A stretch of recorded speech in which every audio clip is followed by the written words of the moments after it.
85-ലധികം വർഷങ്ങൾ ഇസ്രായേലിൻ്റെ ന്യായാധിപൻ, പ്രവാചകൻ, പുരോഹിതൻ. കണ്ടോ, ശുശ്രൂഷ ത്രയത്തട്ടകം എന്ന് പറയാം. 3 നിലകളിൽ ദൈവനാമ മഹത്വത്തിന് വേണ്ടി 85-ലധികം വർഷങ്ങൾ, കാലക്കണക്ക് കൂട്ടിയാൽ 85-ലധികം വർഷങ്ങൾ ശോഭിച്ച് അനുഗ്രഹീതനായ ഒരൊറ്റ മനുഷ്യനേ ഉള്ളൂ. 3 തലങ്ങളിൽ ദൈവനാമ മഹത്വത്തിന് വേണ്ടി ആയുസ്സിൻ്റെ ദിനങ്ങൾ ഉപയോഗിച്ച ഒരേ ഒരു മനുഷ്യൻ, അത് ശമൂവേലാണ്.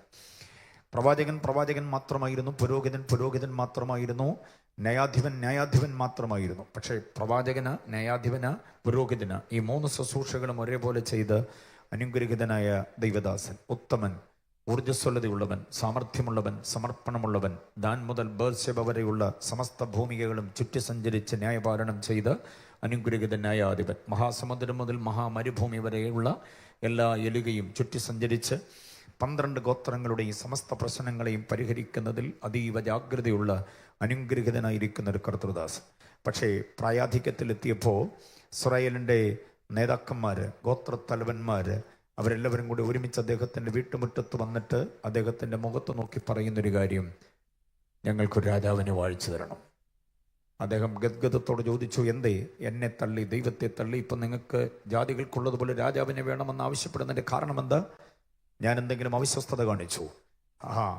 അത് കേട്ടപ്പോൾ ജനമെല്ലാം കൂടി ഒരുമിച്ച് പറഞ്ഞു, നോ, അങ്ങ് വളരെ വിശ്വസ്തനാണ്, ക്രാന്തദർശിയ, തീവ്രമായി ഞങ്ങളെ നയിക്കുന്നതിന് ആത്മഭാരം ഏറ്റെടുത്ത മനുഷ്യനാണ് അങ്ങ്.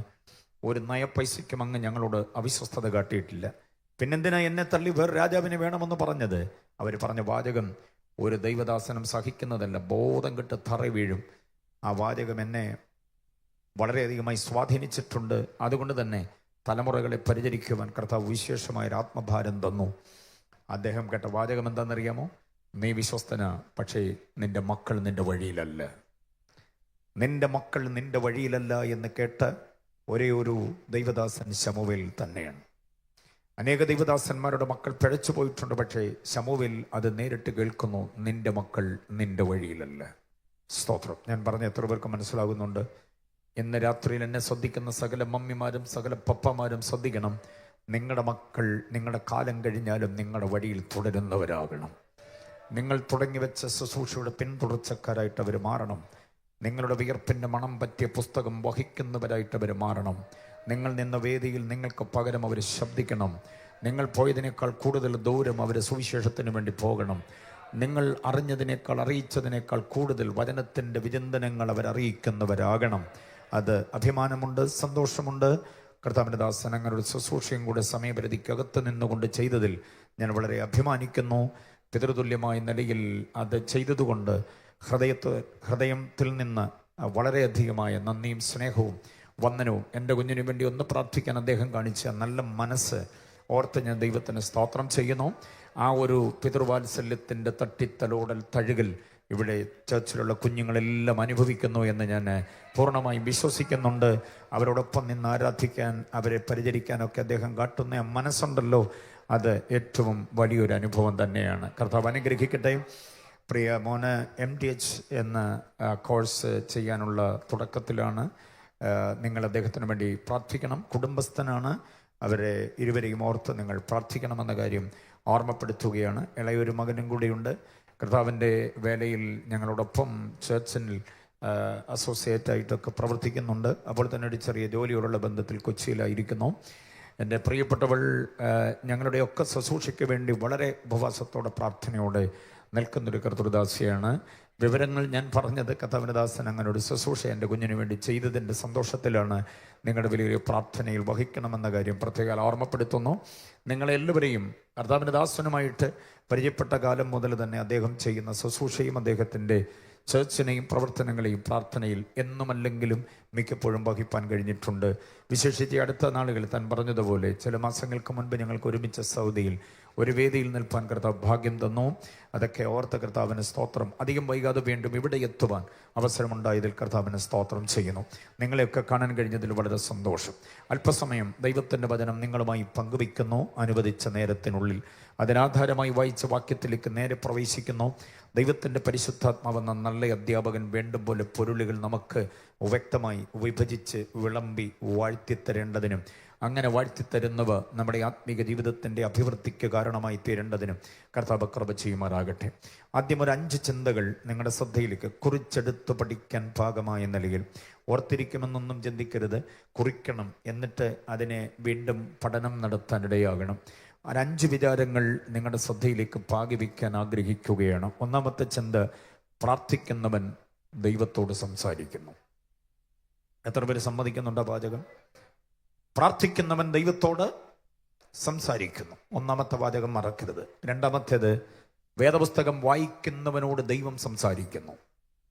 ഓക്കെ, മനസ്സിലായോ? പ്രാർത്ഥിക്കുന്നവൻ ദൈവത്തോട് എന്ത് ചെയ്യുന്നു? കുഞ്ഞുങ്ങൾ ശ്രദ്ധിച്ച്, പ്രാർത്ഥിക്കുന്നവൻ ദൈവത്തോട് എന്ത് ചെയ്യുന്നു?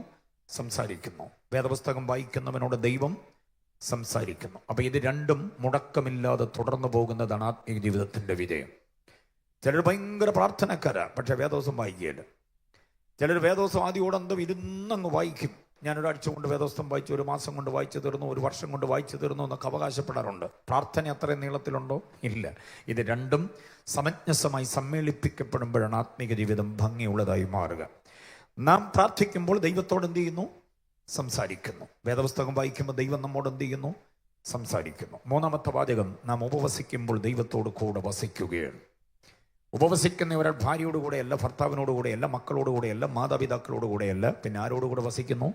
ദൈവത്തോടുകൂടെ വസിക്കുന്നു. ദൈവമായിട്ട് ഇടപഴകുന്നു. ദൈവത്തിൻ്റെ അനിഷ്ടങ്ങൾ എന്താണെന്ന് തിരിച്ചറിയുന്നു. നമ്മെക്കുറിച്ചുള്ള ദൈവിക പദ്ധതികൾ എന്താണെന്ന് വ്യക്തമായി ബോധ്യമാകുന്നു. കൂടെ വസിക്കുന്നവർക്ക് അത് മനസ്സിലാകുകയുള്ളൂ. എല്ലാറ്റിൽ നിന്നും ഒഴിവുള്ളവരായി എല്ലാറ്റിനോടും ഗുഡ് ബൈ പറഞ്ഞുകൊണ്ട് വേറിട്ടിരിക്കുന്ന കുറേ സമയങ്ങളതാണ് ഉപവാസം.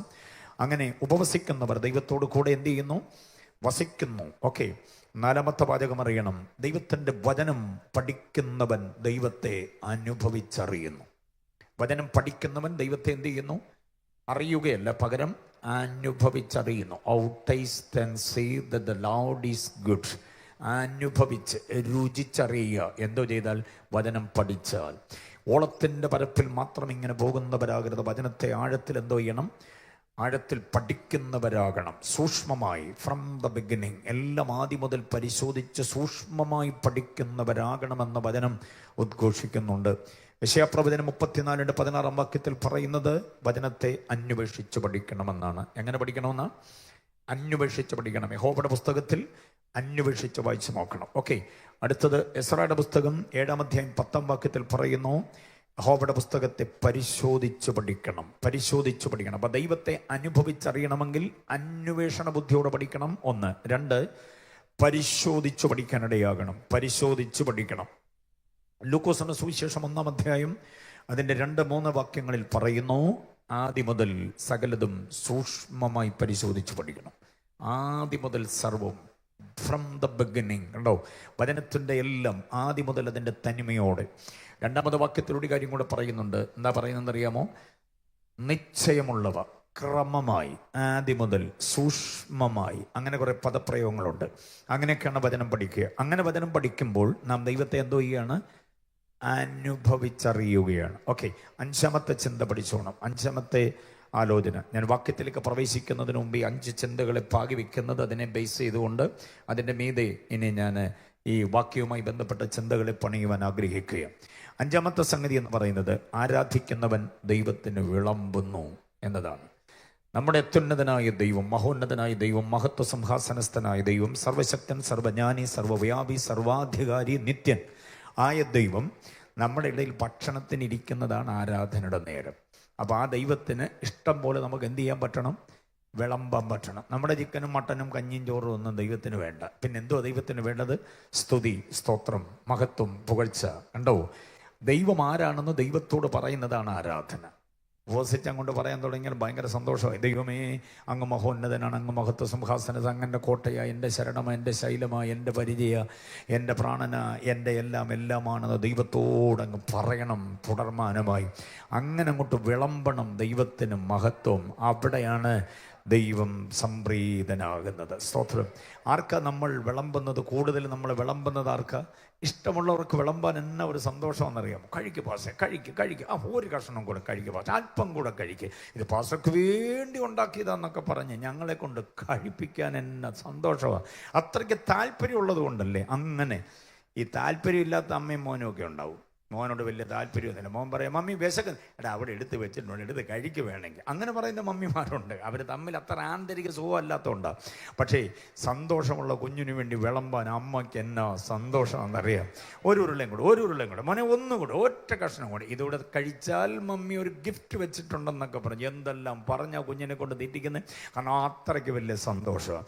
അങ്ങനെയാണെങ്കിൽ അത്യുന്നതനായ ദൈവം, നമ്മുടെ പ്രാണനാഥൻ, നമ്മുടെ വീണ്ടെടുപ്പുകാരൻ, നമ്മുടെ ആശ, നമ്മുടെ ആവേശം, നമ്മുടെ പ്രതീക്ഷ, നമ്മുടെ പ്രത്യാശയായവൻ ഇന്ന് രാത്രി നമ്മുടെ മധ്യേ വന്നിരിക്കുക. എന്ത് കൊടുത്ത് നിങ്ങളവനെ, എന്ത് വിളമ്പിക്കൊടുത്തവനെ തൃപ്തിപ്പെടുത്തും. ഓ ഹല്ലേലൂയ! ആരാധിക്കുന്നവൻ കർത്താവിന് വിളമ്പുകയാ. ഈ 5 കാര്യം മനസ്സിലായവർ കർത്താവിനെ സ്തുതിച്ചാട്ടെ. ഹല്ലേലൂയ!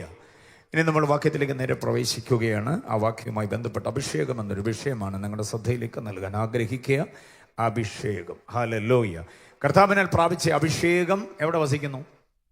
നമ്മിൽ വസിക്കുന്നു എന്നുള്ളതാണ്. അഭിഷേകവുമായി ബന്ധപ്പെട്ട ചില ചിന്താധാരകളെ അക്കമിട്ട് പഠനാർഹമായ നിലയിൽ നിങ്ങളിലേക്ക് പകർന്നു തരാൻ ആഗ്രഹിക്കുന്നു. കുറേ ഒച്ചപ്പാടും ബഹളം ഉണ്ടാക്കിയിട്ട് പോകുന്നില്ല. ആധികാരികമായി കാമ്പും കഴമ്പുമുള്ള ചില ചിന്താധാരകളെ നിങ്ങളുടെ ശ്രദ്ധയിലേക്ക് പകരുകയാണ്. അതിനെ യഥോചിതം ഭംഗിയായി ഏറ്റെടുത്തിട്ട് ആത്മാവിൽ അതിനെ വീണ്ടും പാകം ചെയ്തതിൻ്റെ വസ്തുതകളെ ആഴത്തിൽ അപഗ്രഥിക്കാൻ നിങ്ങൾക്ക് കഴിയണം.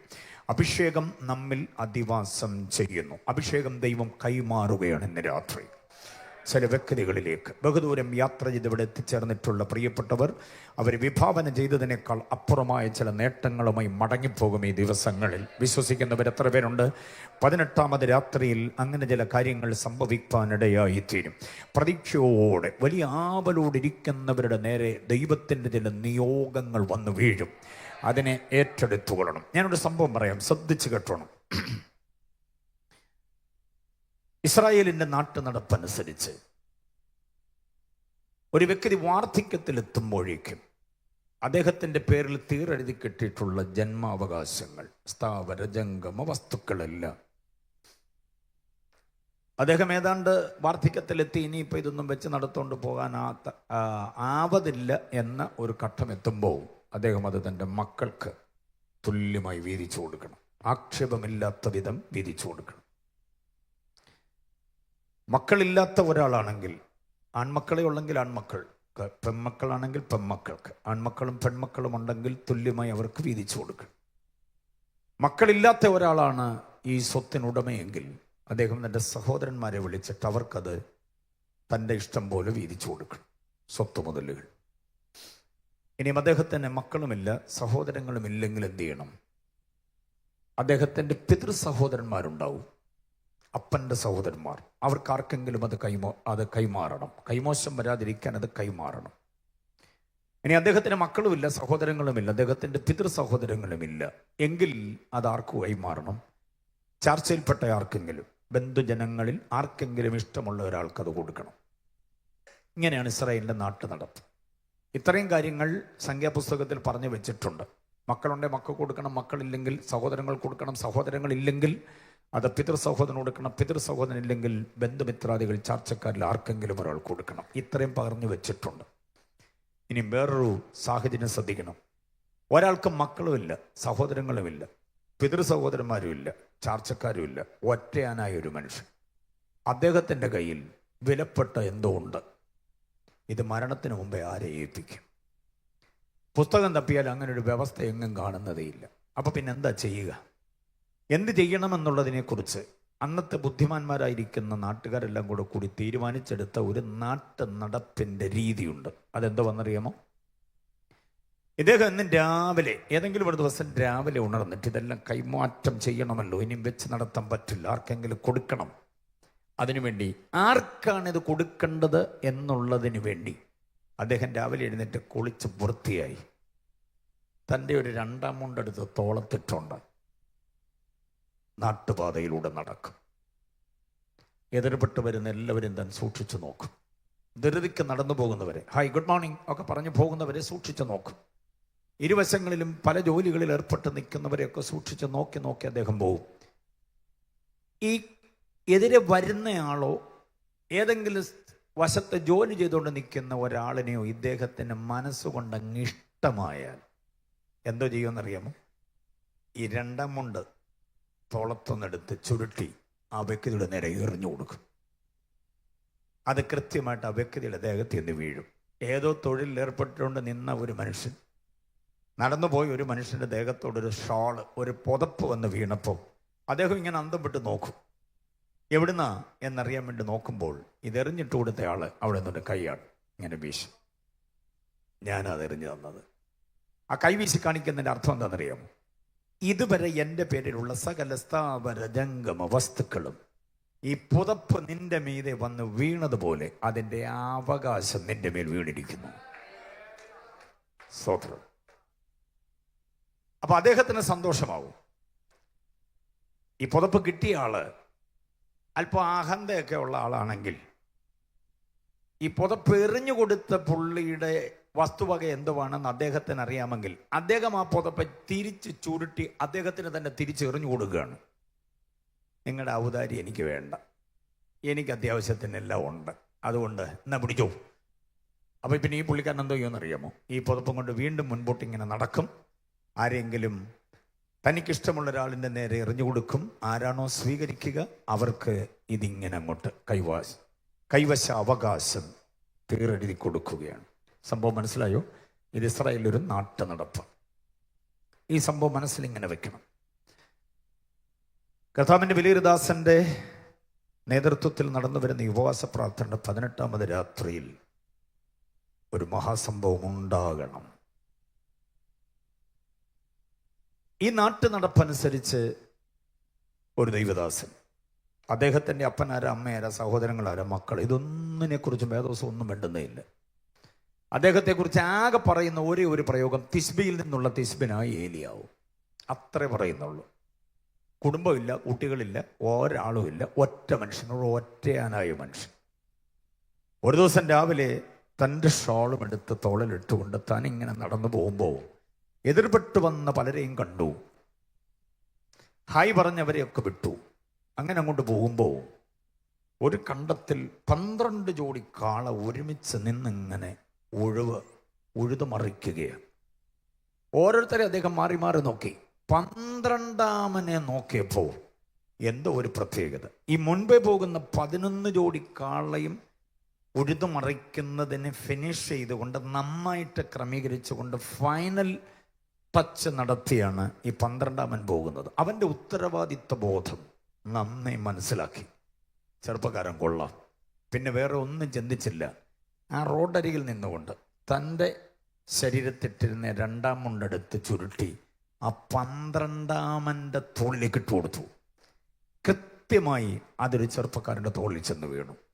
ചേറിൽ വീണില്ല, കലപ്പ വീണില്ല, കാളയുടെ പുറത്ത് വീണില്ല.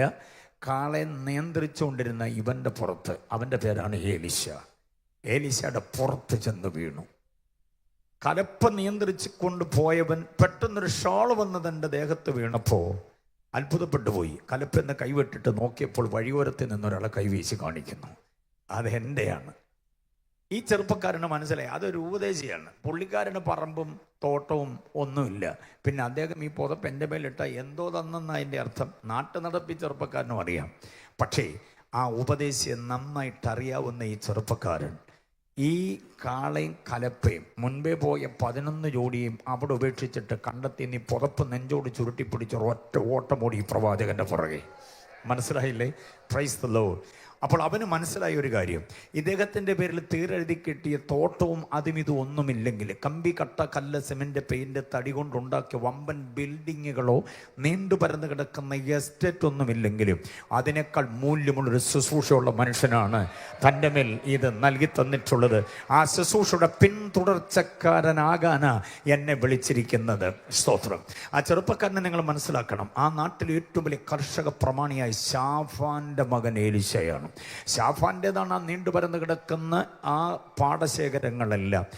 അതിനെ വിട്ടിട്ടാണ് ഇവൻ ഏലീശയുടെ പുറകെ പോയതെന്ന് പറഞ്ഞാൽ അവന് മനസ്സിലായി ഈ മനുഷ്യൻ കൈമാറാൻ പോകുന്ന ശുശ്രൂഷ ഈ പാടശേഖരങ്ങളെക്കാൾ വിലയുള്ളതാണ്. Praise the Lord. എത്ര പേർക്ക് മനസ്സിലായി? അങ്ങനെയാണെങ്കിൽ ഇവിടെ ഒരു ഉപവാസ പ്രാർത്ഥന തുടങ്ങിയെന്നറിഞ്ഞപ്പോൾ ആവലോട് ഇതിനകത്ത് വന്ന് കയറിയവര് വെറുതെ മടങ്ങിപ്പോകത്തില്ല. ചില ശുശ്രൂഷയുടെ നിയോഗത്തിന്റെ പുതപ്പ് ദൈവം എറിഞ്ഞു തരുമ്പോൾ അതിനെ മാറ്റിക്കള തള്ളിക്കളയരുത്. അതിനെ അങ്ങനെ തന്നെ എടുത്തു പിടിച്ച് ദൈവസന്നിധിയിലേക്ക് സമർപ്പിക്കാൻ കഴിയുമ്പോൾ ഈ കാലഘട്ടത്തിന്റെ ശബ്ദമാക്കി ദൈവം നിങ്ങളെ മാറ്റും. വിശ്വസിക്കുന്നവർ കർത്താവിനെ മഹത്വപ്പെടുത്തിക്കാട്ടെ. ചില കുഞ്ഞുങ്ങളുടെ മേൽ ആ നിയോഗത്തിന്റെ പുതപ്പ് വന്ന് വീഴുകയാണ്.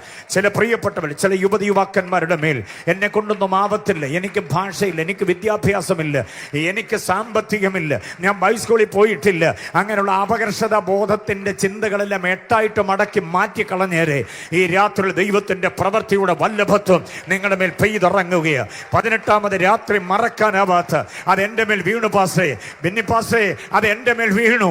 എൻ്റെ കർത്താവ് എൻ്റെ മേൽ ചിലത് നൽകി തന്നു, അവൻ്റെ കരം എൻ്റെ മേൽ തന്നു എന്ന് പറയത്തക്ക നിലയിൽ ദൈവത്തിന്റെ പ്രവൃത്തി വെളിപ്പെടും എന്ന് വിശ്വസിക്കുന്നവർ കർത്താവിനെ ഒന്നും മഹത്വപ്പെടുത്തിക്കൂ.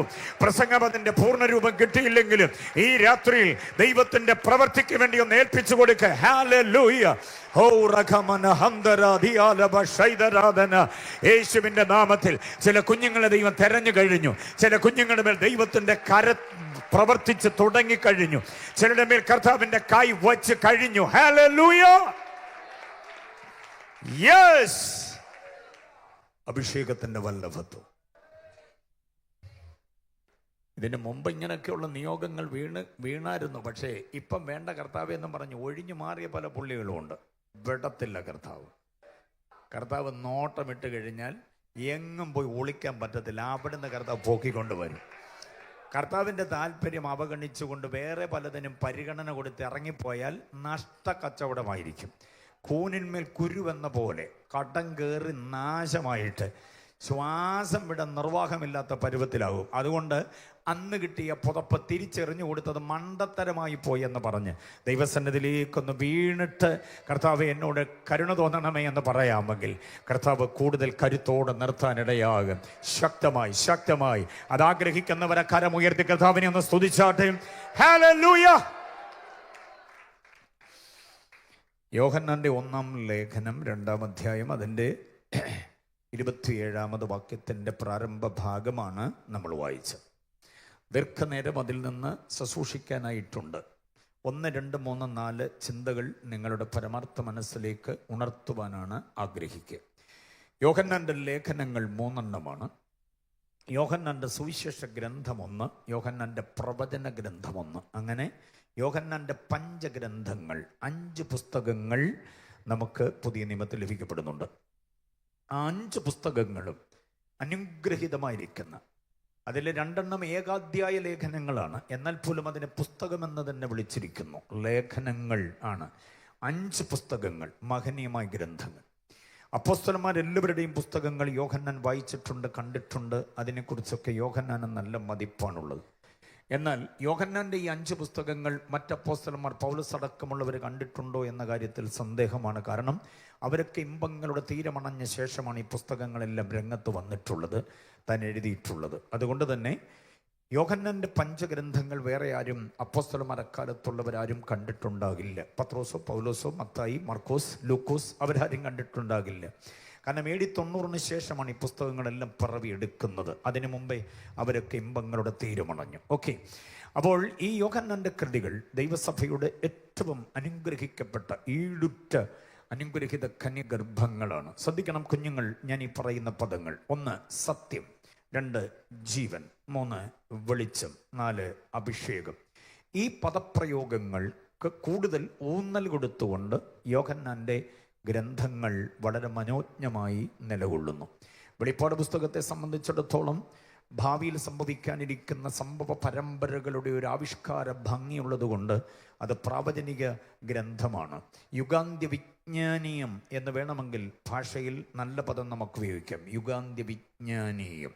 ഈ യുഗത്തിൻ്റെ സമാപനത്തിൽ എന്ത് സംഭവിക്കുമെന്നുള്ള കാര്യം താൻ കണ്ടിട്ട് വ്യക്തമായി നമുക്ക് പകർന്നു തന്നിട്ടുള്ള വിശേഷ ഗ്രന്ഥമാണ് വെളിപ്പാട് പുസ്തകം എന്ന് പറയുന്നത്. യോഹന്നാൻ്റെ സുവിശേഷ ഗ്രന്ഥം എന്ന് പറയുന്നത് ക്രിസ്തു യേശുവിൻ്റെ ദൈവത്വത്തിൻ്റെ മഹത്വപൂർണമായിരിക്കുന്ന ഒരു അവതരണ ഭംഗിയുള്ള അനുഗ്രഹിത ഗ്രന്ഥമാണ് എന്നറിയണം. മത്തായി യേശുവിൻ്റെ രാജത്വത്തെ പ്രകീർത്തിക്കുമ്പോൾ മർക്കോസ് യേശുവിൻ്റെ വിനീത വിധേയനായ ദാസ്യത്വത്തിൻ്റെ മഹത്വമാണ് പ്രകീർത്തിക്കുന്നത്. ലൂക്കോസ് ആകട്ടെ യേശുവിൻ്റെ മനുഷ്യത്വത്തിൻ്റെ തിളക്കം. 3 കാര്യങ്ങൾ ശ്രദ്ധിച്ചോ ഞാൻ ഈ പറയുന്നത്? 3 കാര്യങ്ങൾ. 1, മത്തായി യേശുവിൻ്റെ രാജത്വത്തിൻ്റെ മഹത്വമാണ് വെളിപ്പെടുത്തുന്നത്. മർക്കോസ് യേശുവിൻ്റെ ദാസ്യത്വത്തിൻ്റെ മഹത്വമാണ്. ലൂക്കോസ് യേശുവിൻ്റെ മനുഷ്യത്വത്തിൻ്റെ മഹത്വമാണ് വെളിപ്പെടുത്തുക. ഈ മൂന്ന് പേരും യേശുവുമായി ബന്ധപ്പെട്ട് ഈ മൂന്ന് ചിന്തകൾ സവിസ്തരം രേഖപ്പെടുത്തി അവരുടെ പുസ്തകം അവസാനിപ്പിക്കുമ്പോൾ യേശുവിൻ്റെ ദൈവത്വത്തിൻ്റെ മഹത്വം അതിനകത്ത് കുറവായി കണ്ടത് പൂരിപ്പിക്കാനാണ് യോഹന്നാൻ മുൻപോട്ട് വരിക. ദ ഡിറ്റി ഓഫ് ജീസസ്, യേശുവിൻ്റെ ദൈവത്വം, ഡിവിനിറ്റി ഓഫ് ജീസസ് എന്നൊക്കെ നമുക്ക് പറയാം. യേശുവിൻ്റെ ദൈവത്വത്തിൻ്റെ മഹത്വം, ദൈവത്വത്തിൻ്റെ ഔന്നത്യം, ദൈവത്വത്തിൻ്റെ ഉത്തുംഗ പ്രതാപം, അതൊക്കെയാണ് യോഹന്നാൻ തൻ്റെ സുവിശേഷ ഗ്രന്ഥങ്ങളിൽ ഉപയോഗിച്ചിരിക്കുന്നത്.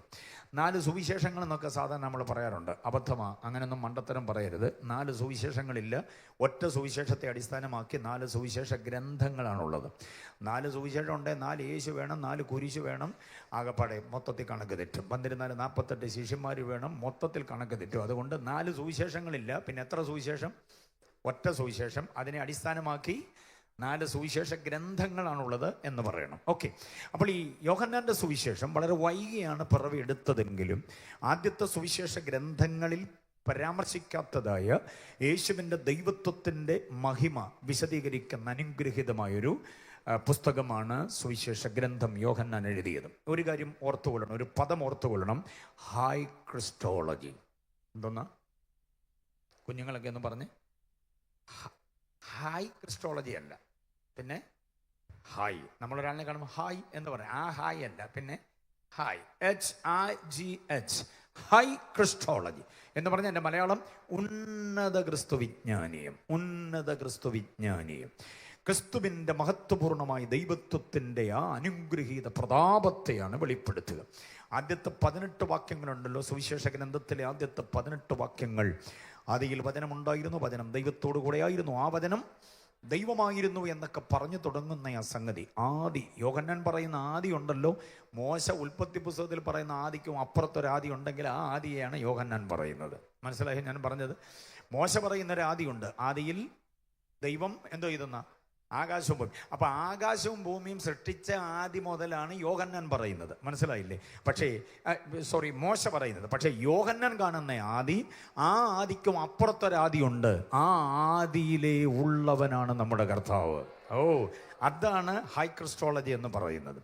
ഈ മോശ പറയുന്നത് ആദിയിൽ ആകാശവും ഭൂമിയും ഉണ്ടായെന്ന് പറയുക. പക്ഷേ ആ ആകാശവും ഭൂമിയും ഉണ്ടായതിനും അപ്പുറത്ത് അതിനെ ഉണ്ടാക്കിയ ഒരുവൻ ഉണ്ടായിരുന്നു. ആദിയിൽ വചനം ഉണ്ടായിരുന്നു. ആ പദം നിങ്ങൾ ശ്രദ്ധിക്കണം. തിയോളജിയാണ് അത് കംപ്ലീറ്റ്. ആദിയിൽ വചനം ഉണ്ടായിരുന്നു. ഉണ്ടായിരുന്നു എന്ന പ്രയോഗമാണ്, ഉളവായി എന്നല്ല. മക്കളുമാർ കേൾക്കുന്നുണ്ടോ?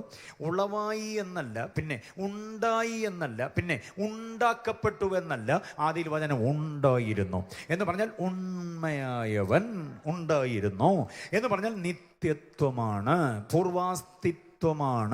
ഉണ്ടായതല്ല, ഉണ്ടാക്കപ്പെട്ടതല്ല. ആരംഭമില്ല, അവസാനമില്ല, തുടക്കമില്ല, ഒടുക്കമില്ല, ജനനമില്ല, മരണമില്ല, ജയന്തിയില്ല, സമാധിയില്ല. ആർക്ക്? നമ്മുടെ കർത്താവിന്. Price the Lord. അപ്പൊ പിന്നെ ബെത്ലഹേമിലെ തുടക്കം എന്തുവാ? ബെത്ലഹേമിലെ തുടക്കം ദൈവത്വത്തിന്റെ ജഡാവതാരത്തിന്റെ തുടക്കമാണ്. ഗോൽഗോഥായിലെ അവസാനം മരണം എന്താ? അതാ ആ ജഡാവതാരത്തിന്റെ അവസാനമാണ്. എന്നാൽ ദൈവത്വത്തിന് തുടക്കവുമില്ല, ഒടുക്കവുമില്ലെന്ന മഹത്തായ സത്യം നമുക്ക് ബോധ്യമാക്കി തരുന്നത് യോഹന്നാൻ എന്ന ഗ്രന്ഥകാരനാണ്. ഹല്ലേലൂയ. അതുകൊണ്ട് യോഹന്നാനോട് നമ്മൾ ഭയങ്കര കടപ്പാടുള്ളവരായേ പറ്റുള്ളൂ. ക്രിസ്തുവിനെ ഇത്ര ഗംഭീരമായി അവതരിപ്പിക്കാൻ തൂലിക ചലിപ്പിച്ച് ആത്മനിയോഗത്താൽ ആ ഒരു മഹത്തായി പ്രവൃത്തി ചെയ്തെടുത്ത യോഹന്നാനെ കുറിച്ച് ഞാൻ അധികം വാചാലതയിലേക്ക് വരുന്നില്ല, വാക്യത്തിലേക്ക് വരണമല്ലോ. അപ്പോൾ ഈ യോഹന്നാൻ എഴുതിയ അനുഗ്രഹീതമായിരിക്കുന്ന ഗ്രന്ഥങ്ങൾ 5ഉം നമ്മുടെ പഠന വിധേയമാക്കണം. പ്രത്യേകിച്ച് 2025 ഒരു പഠന വർഷമാക്കി മാറ്റിയാൽ നല്ലതാണ്. ദൈവവചന ഗ്രന്ഥങ്ങളെ ആഴത്തിൽ വായിക്കുകയും ആഴത്തിൽ പഠിക്കുകയും അതിൻ്റെ വ്യാഖ്യാനം, നല്ല ഗ്രന്ഥങ്ങൾ വാങ്ങി സമയം ചെലവഴിക്കുകയും ചെയ്യണമെന്ന് ഓർമ്മപ്പെടുത്തിക്കൊണ്ട് മുഖവരയുടെ വാക്കുകൾ അവസാനിപ്പിക്കുന്നു. വായിച്ച വാക്യത്തിലേക്ക് വരാം. കർത്താവിനാൽ പ്രാപിച്ച അഭിഷേകം എവിടെ വസിക്കുന്ന? മലയാള ബൈബിളിൽ അവനാൽ എന്നൊക്കെയാണ് പറയുന്നത്. അത് നമ്മുടെ ലിപിയന്തരണത്തിൻ്റെ ഒരു പ്രശ്നമാണ്. കർത്താവിനെ കയറി അവനെന്ന് ഇവനെന്നൊക്കെ വിളിക്കുന്നത് നമ്മുടെ ഭാഷയിലെ ഒരു വലിയ പരിമിതിയാണ്. അതിനിപ്പം ആ പോരായ്മ പരിഹരിക്കാനൊന്നും പറ്റത്തില്ല. 1910 ചാത്തുണ്ണി മേനോൻ സാർ എഴുതി വെച്ച ഈ പുസ്തകത്തിന് അപ്ഡേഷൻ വരുത്താൻ ഇതിനകത്ത് ഈ അവനെ ഇവനെയൊക്കെ എടുത്തു കളഞ്ഞിട്ട് ദീ ദൈ ദൗ, അങ്ങ്, അവിടുന്ന്, അവിടുത്തോട് എന്നൊക്കെ പറയാനും എഴുതാനും ഒന്നും ആരും തുനിയുന്നില്ല. അതുകൊണ്ട് തന്നെയാണ് നമ്മൾ പ്രാർത്ഥിക്കുമ്പോഴും 5 മിനിറ്റ് പ്രാർത്ഥിച്ചാൽ 50 പ്രാവശ്യം ദൈവത്തെ അവനെന്നും ഇവനെന്നും ഒക്കെ നമ്മൾ വിളിക്കുന്നതിൻ്റെ കാരണം അതാ. കർത്താവേ, നീ ഇറങ്ങി വരണമേ, നിന്റെ ദാസനെ നിന്റെ കയ്യിൽ ഉപയോഗിക്കണേ എന്നൊക്കെ പറയാറുണ്ടല്ലോ. എത്ര പ്രാവശ്യം പറയും നീ നീ നീ നിന്റെ നിന്റെ നിന്റെ എന്നൊക്കെ. അത് ഈ പുസ്തകത്തിൽ ഇങ്ങനെ എഴുതി വെച്ചിരിക്കുന്നത് കൊണ്ട് നമ്മളത് ഈസി ആയിട്ട് അങ്ങ് ഉപയോഗിക്കുന്നു. യോഗം കഴിഞ്ഞ് വീട്ടിൽ ചെല്ലുമ്പോൾ പപ്പായോട്, പപ്പായെ നീ വായിച്ച പത്രം എന്ത് ചെയ്യുന്നു ചോദിക്കാവോ? മമ്മിയെ നീ എൻ്റെ ഫോൺ എടുത്തായിരുന്നില്ല, എവിടെ കൊണ്ടുവച്ചെന്ന് ചോദിക്കാവോ? യോഗം കഴിഞ്ഞ് അങ്ങോട്ട് ഇറങ്ങി ചെല്ലുമ്പോൾ ഓടനാവട്ടത്ത് ഇവിടുത്തെ SI നിൽക്കുക, നീ എന്നെ ഇവിടെ നിൽക്കുന്നത് രാത്രി? എന്നാൽ പിന്നെ അത്താഴം ഗവൺമെൻറ് ചെലവിലായിരിക്കും. മനസ്സിലായില്ലേ? അപ്പം ഇങ്ങനെ നമുക്ക് ബോധമുണ്ട് ആരെയൊക്കെ നീ എന്ന് വിളിക്കണം, നീ എന്ന് വിളിക്കരുതെന്ന്. ഒരു ബോധമില്ലാത്ത വിളിയാണ് ദൈവസന്നിധിയിൽ ഇരുന്നുകൊണ്ട് നീ നീ നീ നീ നിന്റെ എന്നൊക്കെയുള്ള പ്രയോഗം. അവിടെയൊക്കെ അങ്ങയോട്, അവിടുത്തെ, അങ്ങയോട്, അവിടുത്തെ സന്നിധി എന്നൊക്കെ പറയാൻ നമുക്ക് ഇനിയിപ്പോൾ അതൊക്കെ പറയാൻ ഭയങ്കര പാടാണ്. ഞാൻ പ്രസംഗിക്കുന്നതിന് മുമ്പ് ഒരാളിനെ വിളിച്ച് പ്രാർത്ഥിക്കാൻ മൈക്ക് അങ്ങോട്ട് കൊടുത്താൽ പുള്ളി ചക്ക കുഴയുന്ന പോലെ കുഴയും. കാരണം ഈ നീ ഉപയോഗിക്കുന്നതിൻ്റെ അടുത്തെല്ലാം അതിന് പകരം ഈ അങ്ങ്, അവിടുന്നൊക്കെ ഉപയോഗിച്ച് പ്രാർത്ഥിക്കാൻ ഭയങ്കര പാടായിരിക്കും. അത് നമ്മളങ്ങ് ശീലിച്ചു പോയി, നമ്മളെ ആരും തിരുത്തിയില്ല തുടക്കം മുതൽ. അതുകൊണ്ടാണ് ഈ കുഴപ്പം. മലയാളിയുടെ പ്രാർത്ഥനയ്ക്കൊക്കെ അങ്ങനെ ഒത്തിരി പ്രശ്നങ്ങളുണ്ട്. ഒന്നീ നീ നിന്റെ നിന്റെ എന്നൊക്കെ പറയുന്ന ആ പ്രയോഗം. അതുമാത്രമല്ല, ദൈവത്തോട് അപേക്ഷിക്കുന്നതിന് പകരം ദൈവത്തോട് കൽപ്പിക്കുക, കർത്താവേ വന്നാട്ടെ, അനുഗ്രഹിച്ചാട്ടെ, ഞങ്ങളുടെ മധ്യയിലൂടെ ഉലാവിക്കാട്ടെ, മൊത്തം ഠേ ഠേ ഠേ എന്ന് പറഞ്ഞാണ് അവസാനിപ്പിക്കുക. മനസ്സിലായി? നമ്മുടെ പ്രാർത്ഥനയിൽ അങ്ങനെയും കൂടെ ഒരു കുഴപ്പമുണ്ട്. ഉപവാസ പ്രാർത്ഥന ഇരിക്കുന്നതുകൊണ്ടാണ് ഇതൊക്കെ പറയുന്നത്. Price the Lord. ഓക്കെ, സത്യത്തിൽ വേദപുസ്തകത്തിലെ പ്രാർത്ഥനകളൊക്കെ നിങ്ങൾ പരിശോധിച്ച് നോക്കൂ. ആ വാചകങ്ങളെല്ലാം അവസാനിപ്പിക്കുന്നത് നമേ നമേ നമേ നമേ എന്നാണ്. എൻ്റെ പ്രാർത്ഥന കേൾക്കേണമേ, ചെവി ചായ്ക്കേണമേ, വരേണമേ, തരേണമേ, കഴുകേണമേ, താങ്ങേണമേ, ഓർക്കേണമേ, എല്ലാം നമേ നമേ. അതിന് ആദരവാണ്. ആ നമേ നമയ്ക്ക് പകരം മലയാളി വന്നാട്ടെ, തന്നാട്ടെ, കൃപ വ്യാപരിപ്പിച്ചാട്ടെ എന്നൊക്കെ പറയുന്നത്. അതുകൊണ്ട് ആ പ്രയോഗങ്ങൾക്കെല്ലാം എന്തോ വരണം, മാറ്റമുണ്ടായി പറ്റൂ. 18ാമത് രാത്രിയായിട്ട് മാറിയില്ല, ഇനിയിപ്പോൾ എത്ര രാത്രി കൊണ്ട് മാറാനാ? പക്ഷെ ക്രമേണ നമുക്ക് മാറ്റിയെടുക്കാനായിട്ട് കഴിയണം എന്നുകൂടെ ഇടയ്ക്ക് ഓർമ്മപ്പെടുത്തുക. അപ്പം ഈ അവനാൽ പ്രാപിച്ച അഭിഷേകം എന്നുള്ളത് തിരുത്തി വായിക്കണം. കർത്താവിനാൽ പ്രാപിച്ച അഭിഷേകം നമ്മുടെ ഉള്ളിൽ വസിക്കുന്നു. ആ അഭിഷേകത്തെക്കുറിച്ച് ഞാൻ പറഞ്ഞത്.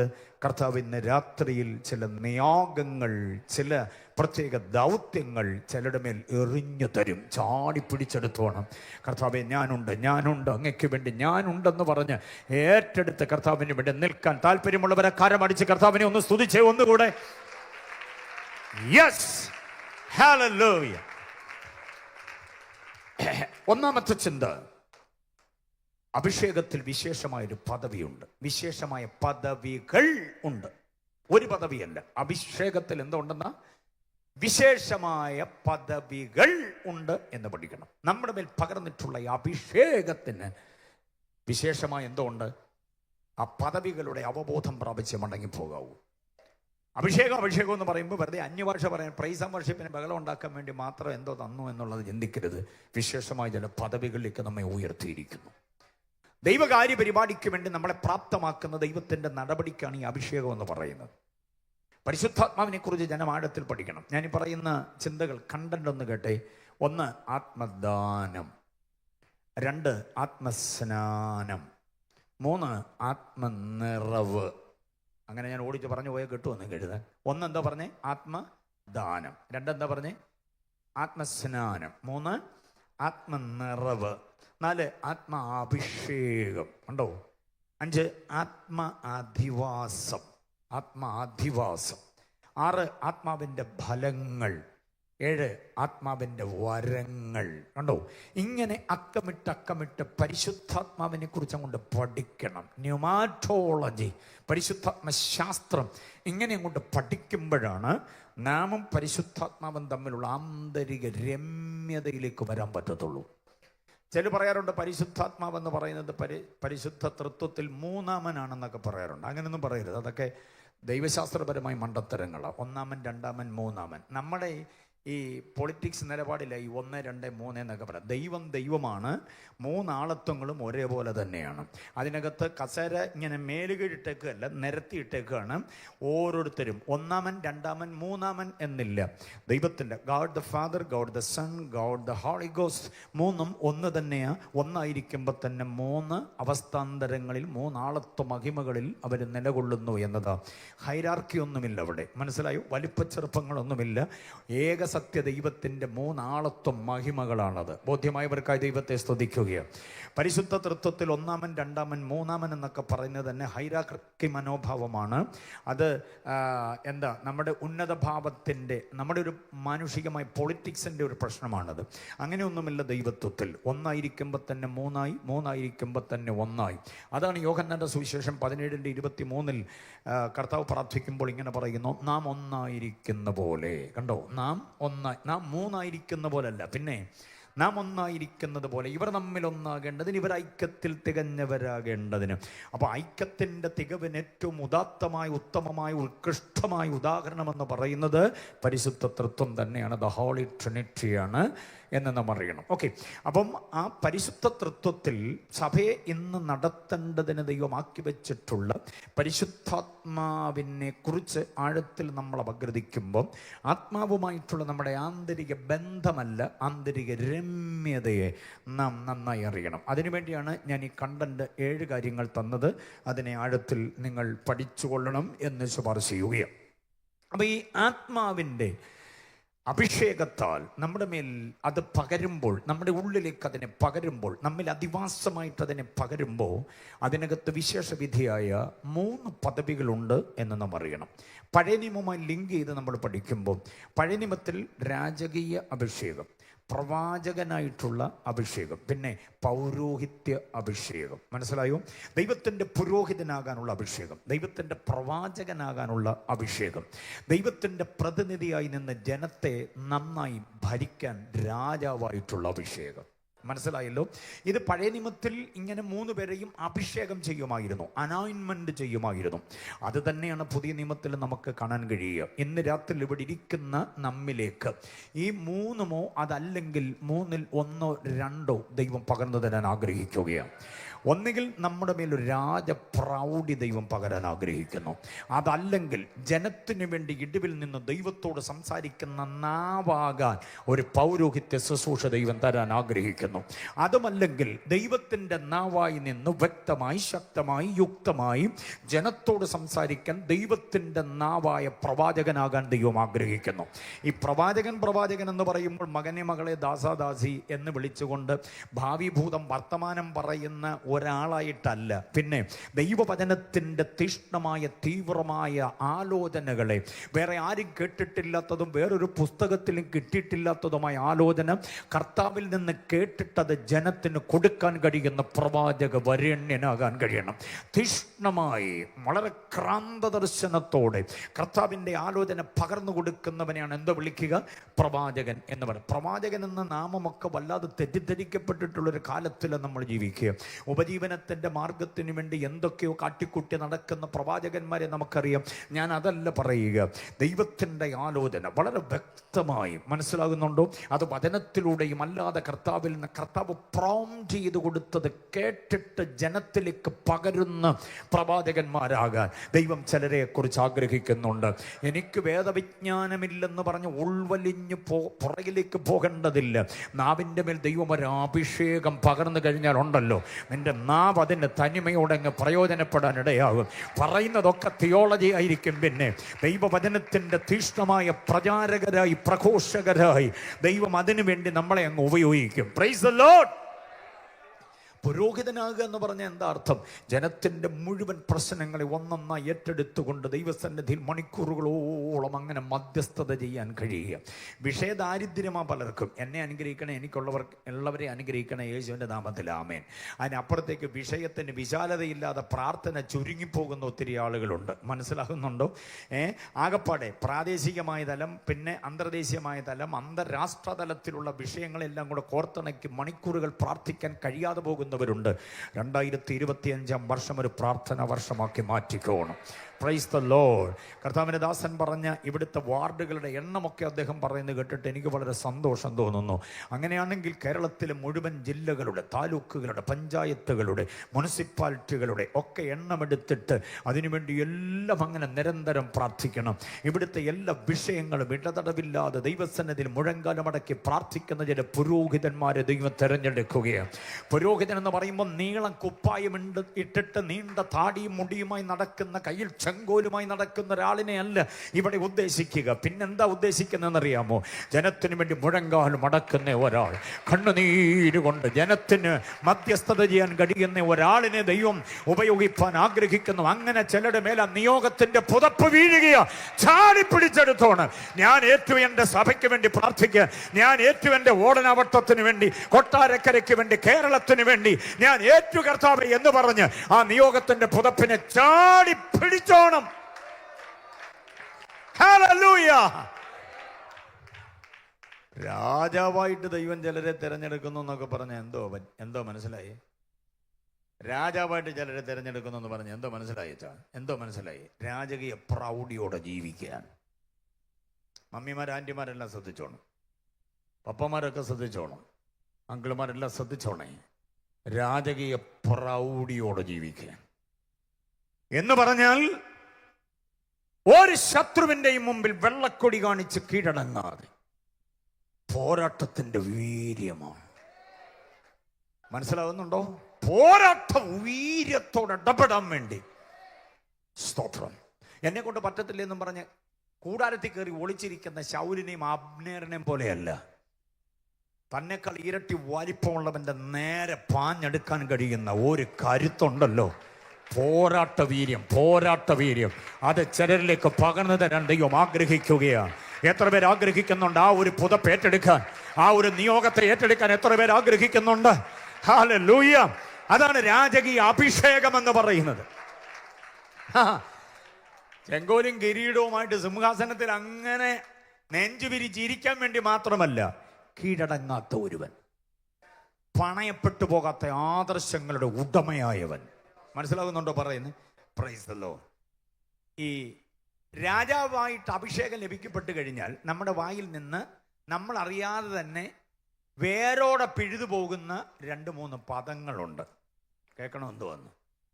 ഇന്നും രാവിലെ പറഞ്ഞുകൊണ്ടിരിക്കുക, ഇച്ചിരി മുമ്പും പറഞ്ഞായിരുന്നു ആ പദങ്ങൾ രാജകീയ അഭിഷേകവുമായി പൊരുത്തപ്പെടുന്ന അല്ലാത്തത് കൊണ്ട് ആ പദങ്ങൾ 2025 നമ്മുടെ നാവിൽ നിന്ന് എന്തോ ചെയ്യണം? അങ്ങ് പോകണം. രാജാവിന് ചേരാത്ത 3 പദങ്ങൾ. ഒന്ന്, വയ്യ വയ്യ വയ്യ വയ്യ. രാജ്ഞി പറഞ്ഞുകൊണ്ടിരിക്കുക, വയ്യ വയ്യ വയ്യ വയ്യ. രാജാവ് കൂടെ പറയാ, നീ പറയുന്ന പോലല്ലേ, എനിക്ക് വയ്യ. രാജാവ് വയ്യ വയ്യ എന്ന് പറഞ്ഞ പ്രജകളുടെ കാര്യം എങ്ങനെ ആയിരിക്കും എന്ന് ആലോചിച്ച് നോക്കി. വേറൊരു പദമുണ്ട്, അതെന്തോന്നറിയാം? അയ്യോ അയ്യോ അയ്യോ അയ്യോ. ഒരു ദിവസം എത്ര പ്രാവശ്യം പറയും അയ്യോ അയ്യോ അയ്യോ? ഇരിക്കുമ്പോരയ്യോ, എഴുന്നേൽക്കുമ്പോരയ്യോ, ആകപ്പാടെ അയ്യോ. നടുവിന് കൈ കൊടുത്തൊരയ്യോ, ആകപ്പാടെ അയ്യോ അയ്യോ അയ്യോ. അപ്പൊ 2 പദങ്ങൾ ഏതൊക്കെയാ? ഒന്ന്, വയ്യ വയ്യ വയ്യ. രണ്ടാമത്, അയ്യോ അയ്യോ അയ്യോ അയ്യോ. Price the Lord. മൂന്നാമതൊരു പദം അതിനേക്കാൾ ഗുരുതരമാണ്. എന്താണെന്നറിയാം? ഇല്ല. സുഖമുണ്ടോ? ഇല്ല. വല്ലതും കഴിച്ചോ? ഇല്ല. കാശുണ്ടോ? ഇല്ല. ആശുപത്രി പോയായിരുന്നോ? ഇല്ല. ബിന്നിപ്പാസ് ഇതുവഴി എങ്ങാനും വന്നായിരുന്നോ? ഇല്ലെന്നേ. അവിടെ ഉപവാസ പ്രാർത്ഥന നടക്കുക, വരുന്നോ? ഇല്ല. എന്തോ ചോദിച്ചാലും എന്തേ പറയുള്ളൂ? ഇല്ല ഇല്ല ഇല്ല ഇല്ല. രാജാവിനും രാജ്ഞിക്കും ചേരുന്ന പദമല്ല ഇത്. ഇത് 3 ഇന്ന് രാത്രി നമ്മൾ വേരോടെ പിഴുതെടുത്ത് ദൂരെ കളയും. നാട്ടുകാരെല്ലാം കൂടി ഒരു അമ്മച്ചിക്ക് ഔദ്യോഗികമായിട്ടൊരു പേരുണ്ട്, ഇല്ലത്തമ്മച്ചി. ഇല്ലത്തമ്മച്ചി എന്ന് വിളിക്കാൻ കാരണം അമ്മച്ചിയുടെ ഇല്ലത്തിന്റെ വലിപ്പം കൊണ്ടല്ല. എന്തോ ചോദിച്ചാലും ഇല്ലെന്ന് പറയും. അതുകൊണ്ടാണ്. ഈ അമ്മച്ചിയെ കൊണ്ട് വല്ല ഉണ്ടെന്ന് പറയിപ്പിക്കാൻ ഒരു പയ്യനൊരു +2കാരൻ പയ്യനൊരു നിർബന്ധം. അവനെന്നും സ്കൂളിൽ പോകുമ്പോൾ അമ്മച്ചിയുടെ മുറ്റത്തൂടെ അങ്ങോട്ട് കയറി പോകുക. അന്നേരം എന്തെങ്കിലും ചോദിക്കും, ഇല്ല മോനെ എന്നേ പറയുള്ളൂ. തിരിച്ചു വരുമ്പോൾ ഇവൻ 4 ചോദ്യം കൊണ്ട് വരും. അതിനും അമ്മച്ചി ഇല്ലെന്നേ പറയും.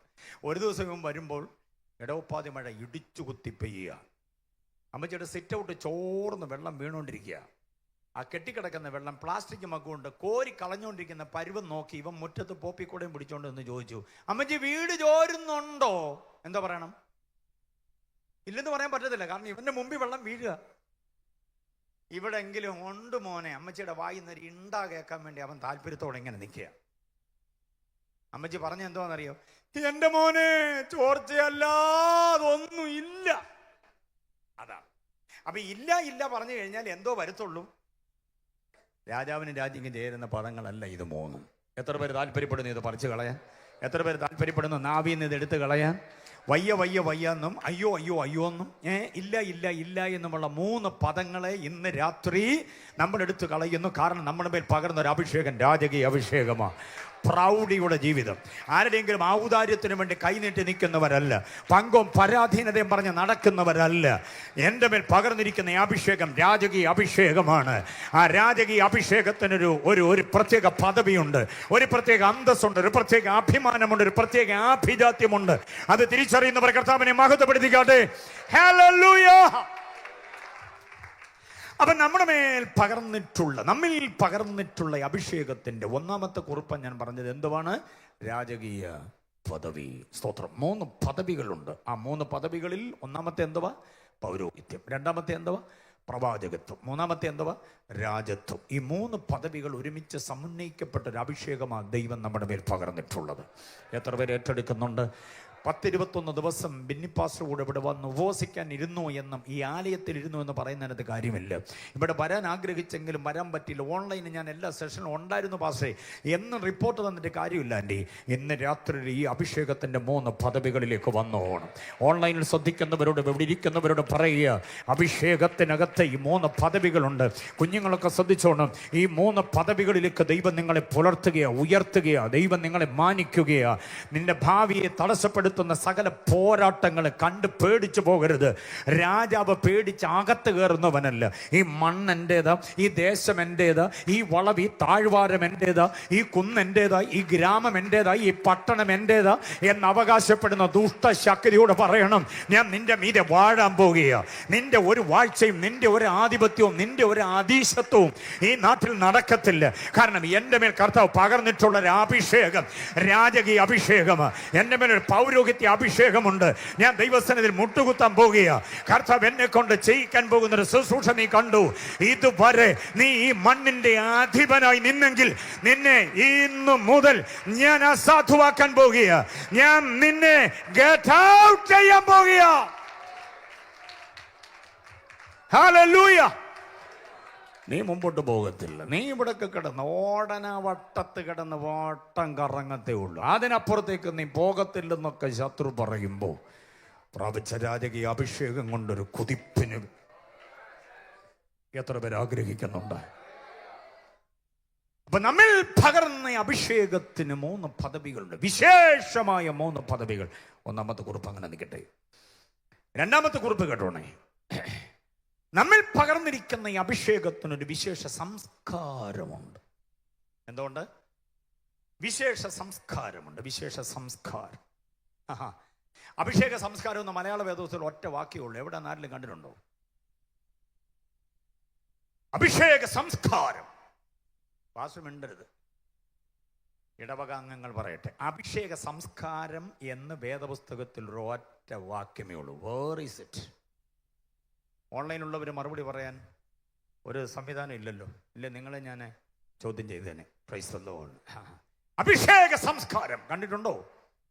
ഇംഗ്ലീഷ് പറയാം, ദ ക്രൗൺ ഓഫ് അനോയിൻമെന്റ്. ദ ക്രൗൺ ഓഫ് അൻ അനോയിൻമെന്റ് എന്നൊരൊറ്റ പ്രയോഗം. അഭിഷേകത്തിന്റെ കിരീടമെന്നാണ് ഇംഗ്ലീഷ്. മലയാളത്തിൽ അഭിഷേകത്തിന്റെ സംസ്കാരം എന്ന് പറയുമ്പോൾ ഇംഗ്ലീഷിൽ അഭിഷേകത്തിന്റെ കിരീടം.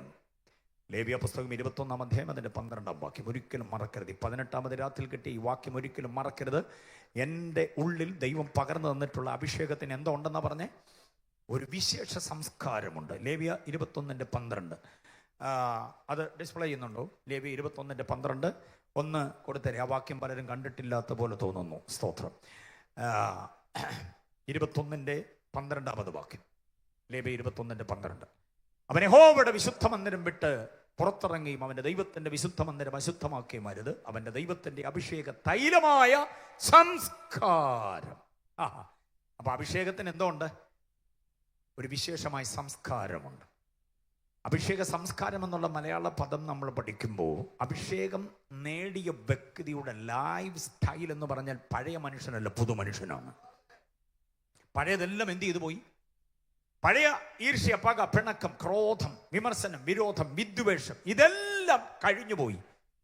പുതിയതായിട്ടുള്ള വിവേകം, വിനയം, എളിമ, താഴ്മ, സൗമ്യത, ശാന്തത, ശാലീനത, നൈർമല്യത, നിഷ്കളങ്കത, കണ്ടോ, ഇതെല്ലാം നമ്മിലേക്ക് വരുന്നു. അതാണ് ഒരു പുതിയ സംസ്കാരം.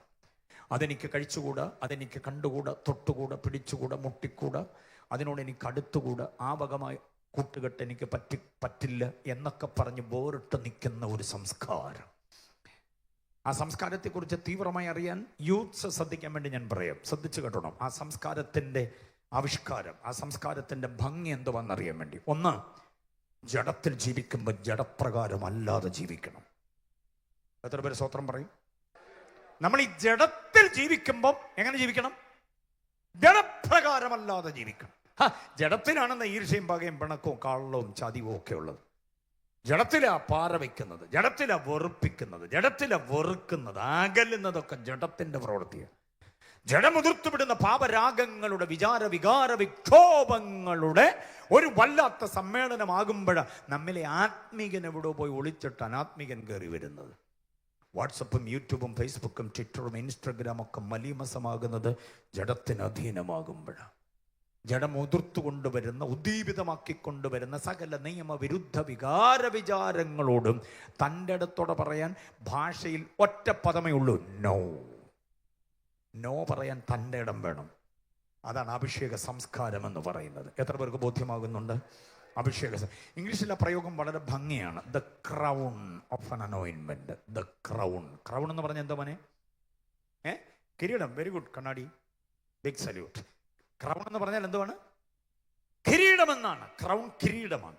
അങ്ങനെയാണെങ്കിൽ അഭിഷേകം അകത്ത് വസിക്കുന്നവർക്ക് ദൈവം എന്തോ തന്നിട്ടുണ്ട്? എത്ര പേർക്ക് ഉറപ്പുണ്ട് കിരീടം ഉണ്ടെന്ന്? കിരീടം ആർക്കാ ഉള്ളത്? പറ. രാജാവിന്. പിന്നെ ആർക്കുണ്ട്? രാജ്ഞിക്കുണ്ട് കിരീടം. രാജാവിനും രാജ്ഞിക്കുമാ കിരീടം. മനസ്സിലാവുന്നുണ്ടോ? വേറെ ആർക്കും കിരീടം വേണ്ട. ആർക്കാ കിരീടം ഉള്ളത്? അപ്പൊ രാജാവിനും രാജ്ഞിക്ക് കിരീടം ഉണ്ടെങ്കിൽ അവരുടെ ലൈഫ് സ്റ്റൈലും നിങ്ങൾ ചിന്തിച്ച് നോക്കി. അവർ പോകുന്ന വഴിത്താര, അവർ സഹകരിക്കുന്ന ആളുകൾ, അവർ കഴിക്കുന്ന ഭക്ഷണം, അവരുടെ വസ്ത്രം, ഇതെല്ലാം വിശേഷ വിധിയാണ്. കിരീടമുള്ളവന് സാധാരണക്കാരനെ പോലെ പറ്റത്തില്ല. അത് തന്നെയാണ് അഭിഷേകത്തിന്റെ സംസ്കാരവും. കിരീടം വെച്ച ഒരു രാജാവ് ഒരു പന്ന ടീഷർട്ട് ഇട്ട് ഒരു പന്ന കൈലി കൊടുത്തിട്ട് തട്ടുകടയെ ചായ കുടിക്കാനിരിക്കുന്ന കാണിച്ചു തരാവൂ?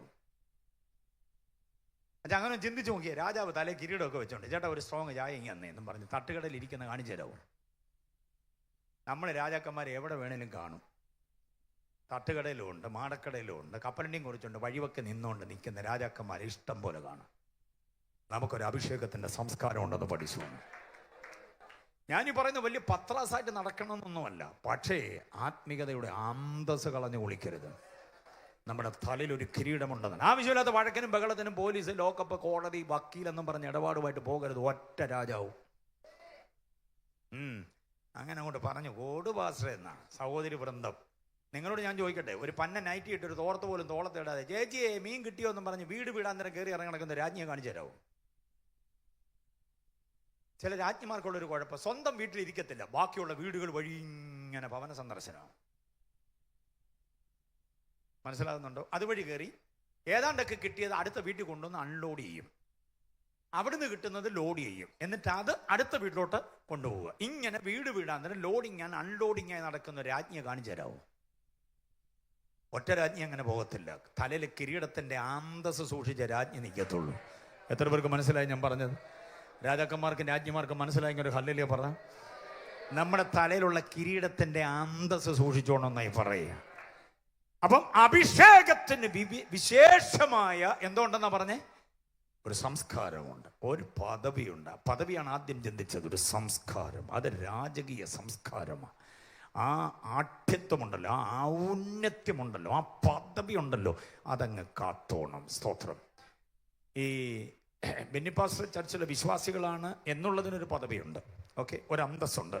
അഭിഷേകം പ്രാപിച്ച ദൈവപൈതലാണെന്ന് പറയുമ്പോൾ വീണ്ടും ഒരു പദവി കൂടുകയാണ്, ഒരു സംസ്കാരം കൂടുകയാണ്.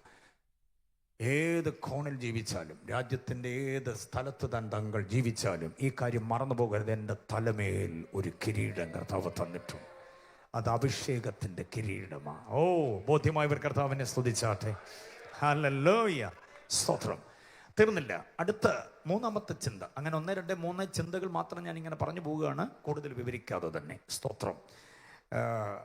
9 മണി എന്നൊരു നേരം പറഞ്ഞിട്ടുള്ളത് കൊണ്ട് ആ സമയത്ത് എത്തുന്നതിന് മുമ്പ് ഈ ചിന്തകളെ ഞാൻ ഇങ്ങനെ കൊണ്ട് കുത്തി നിർത്താൻ ആഗ്രഹിക്കുക. മൂന്നാമത്തെ ചിന്ത, 1 യോഹന്നാന്റെ ലേഖനം 2-ാം അധ്യായം 20-ാമത് വാക്യത്തെ അടിസ്ഥാനമാക്കി ഒരു ചിന്ത തരുന്നു. മൂന്നാമത്തെ ചിന്ത, അഭിഷേകത്തിൽ ഒരു അറിവ് വ്യാപരിക്കുന്നുണ്ട്.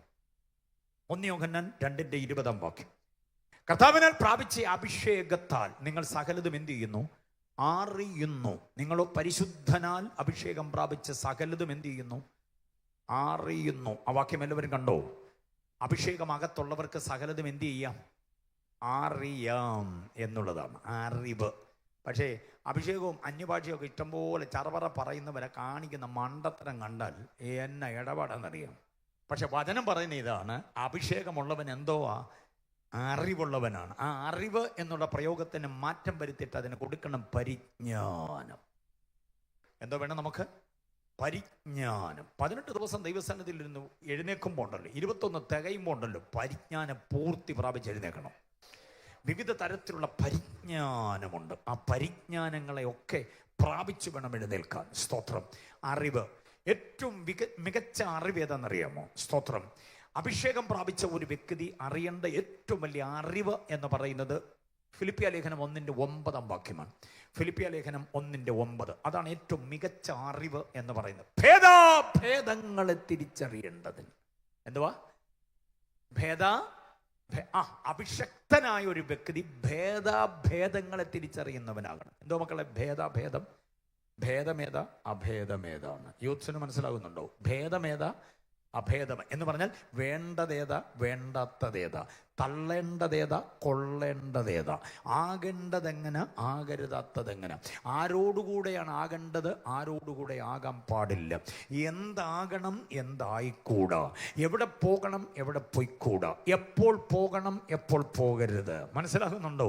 ഇതാണ് ഭേദാഭേദങ്ങളെ തിരിച്ചറിയുക. ഈ ഭേദാഭേദങ്ങളെ തിരിച്ചറിയുക എന്നുള്ള നീണ്ട വാചകത്തിനൊരു ഒറ്റപ്പദം പറഞ്ഞാൽ അതാണ് ഉത്കൃഷ്ടമാനസം. എന്തോന്നാ? ഒന്ന് പറഞ്ഞേ. ഉത്കൃഷ്ടമാനസം. ഉത്കൃഷ്ടമാനസത്തിന്റെ ഇംഗ്ലീഷ് എന്തോന്നറിയാമോ? ഹിസ് എക്സലൻസി എന്നാണ് പറയുക. ഹിസ് എക്സലൻസി എന്ന് പറഞ്ഞാൽ അതിന്റെ അർത്ഥം എന്തുവാ? ഉത്കൃഷ്ടമാനസം. ഭേദാഭേദങ്ങളെ തിരിച്ചറിയുവാനുള്ള ആ കഴിവിനെയാണ് ഹിസ് എക്സലൻസി, ഉത്കൃഷ്ടമാനസം എന്ന് പറയുന്നത്. അത് വളരെ ഗൗരവമായൊരു സംഗതിയാണ്. അഭിഷക്തന്മാരെന്ന് പറയുന്നത്, നമ്മൾ സാധാരണ അഭിഷക്തനാണോ, പിന്നെ അഭിഷക്തനാണോ എന്നൊരു പാട്ടം കൊണ്ട് പാടിക്കൊടുത്ത ഇപ്പം പുള്ളി കേൾപ്പിക്കും അന്യഭാഷ.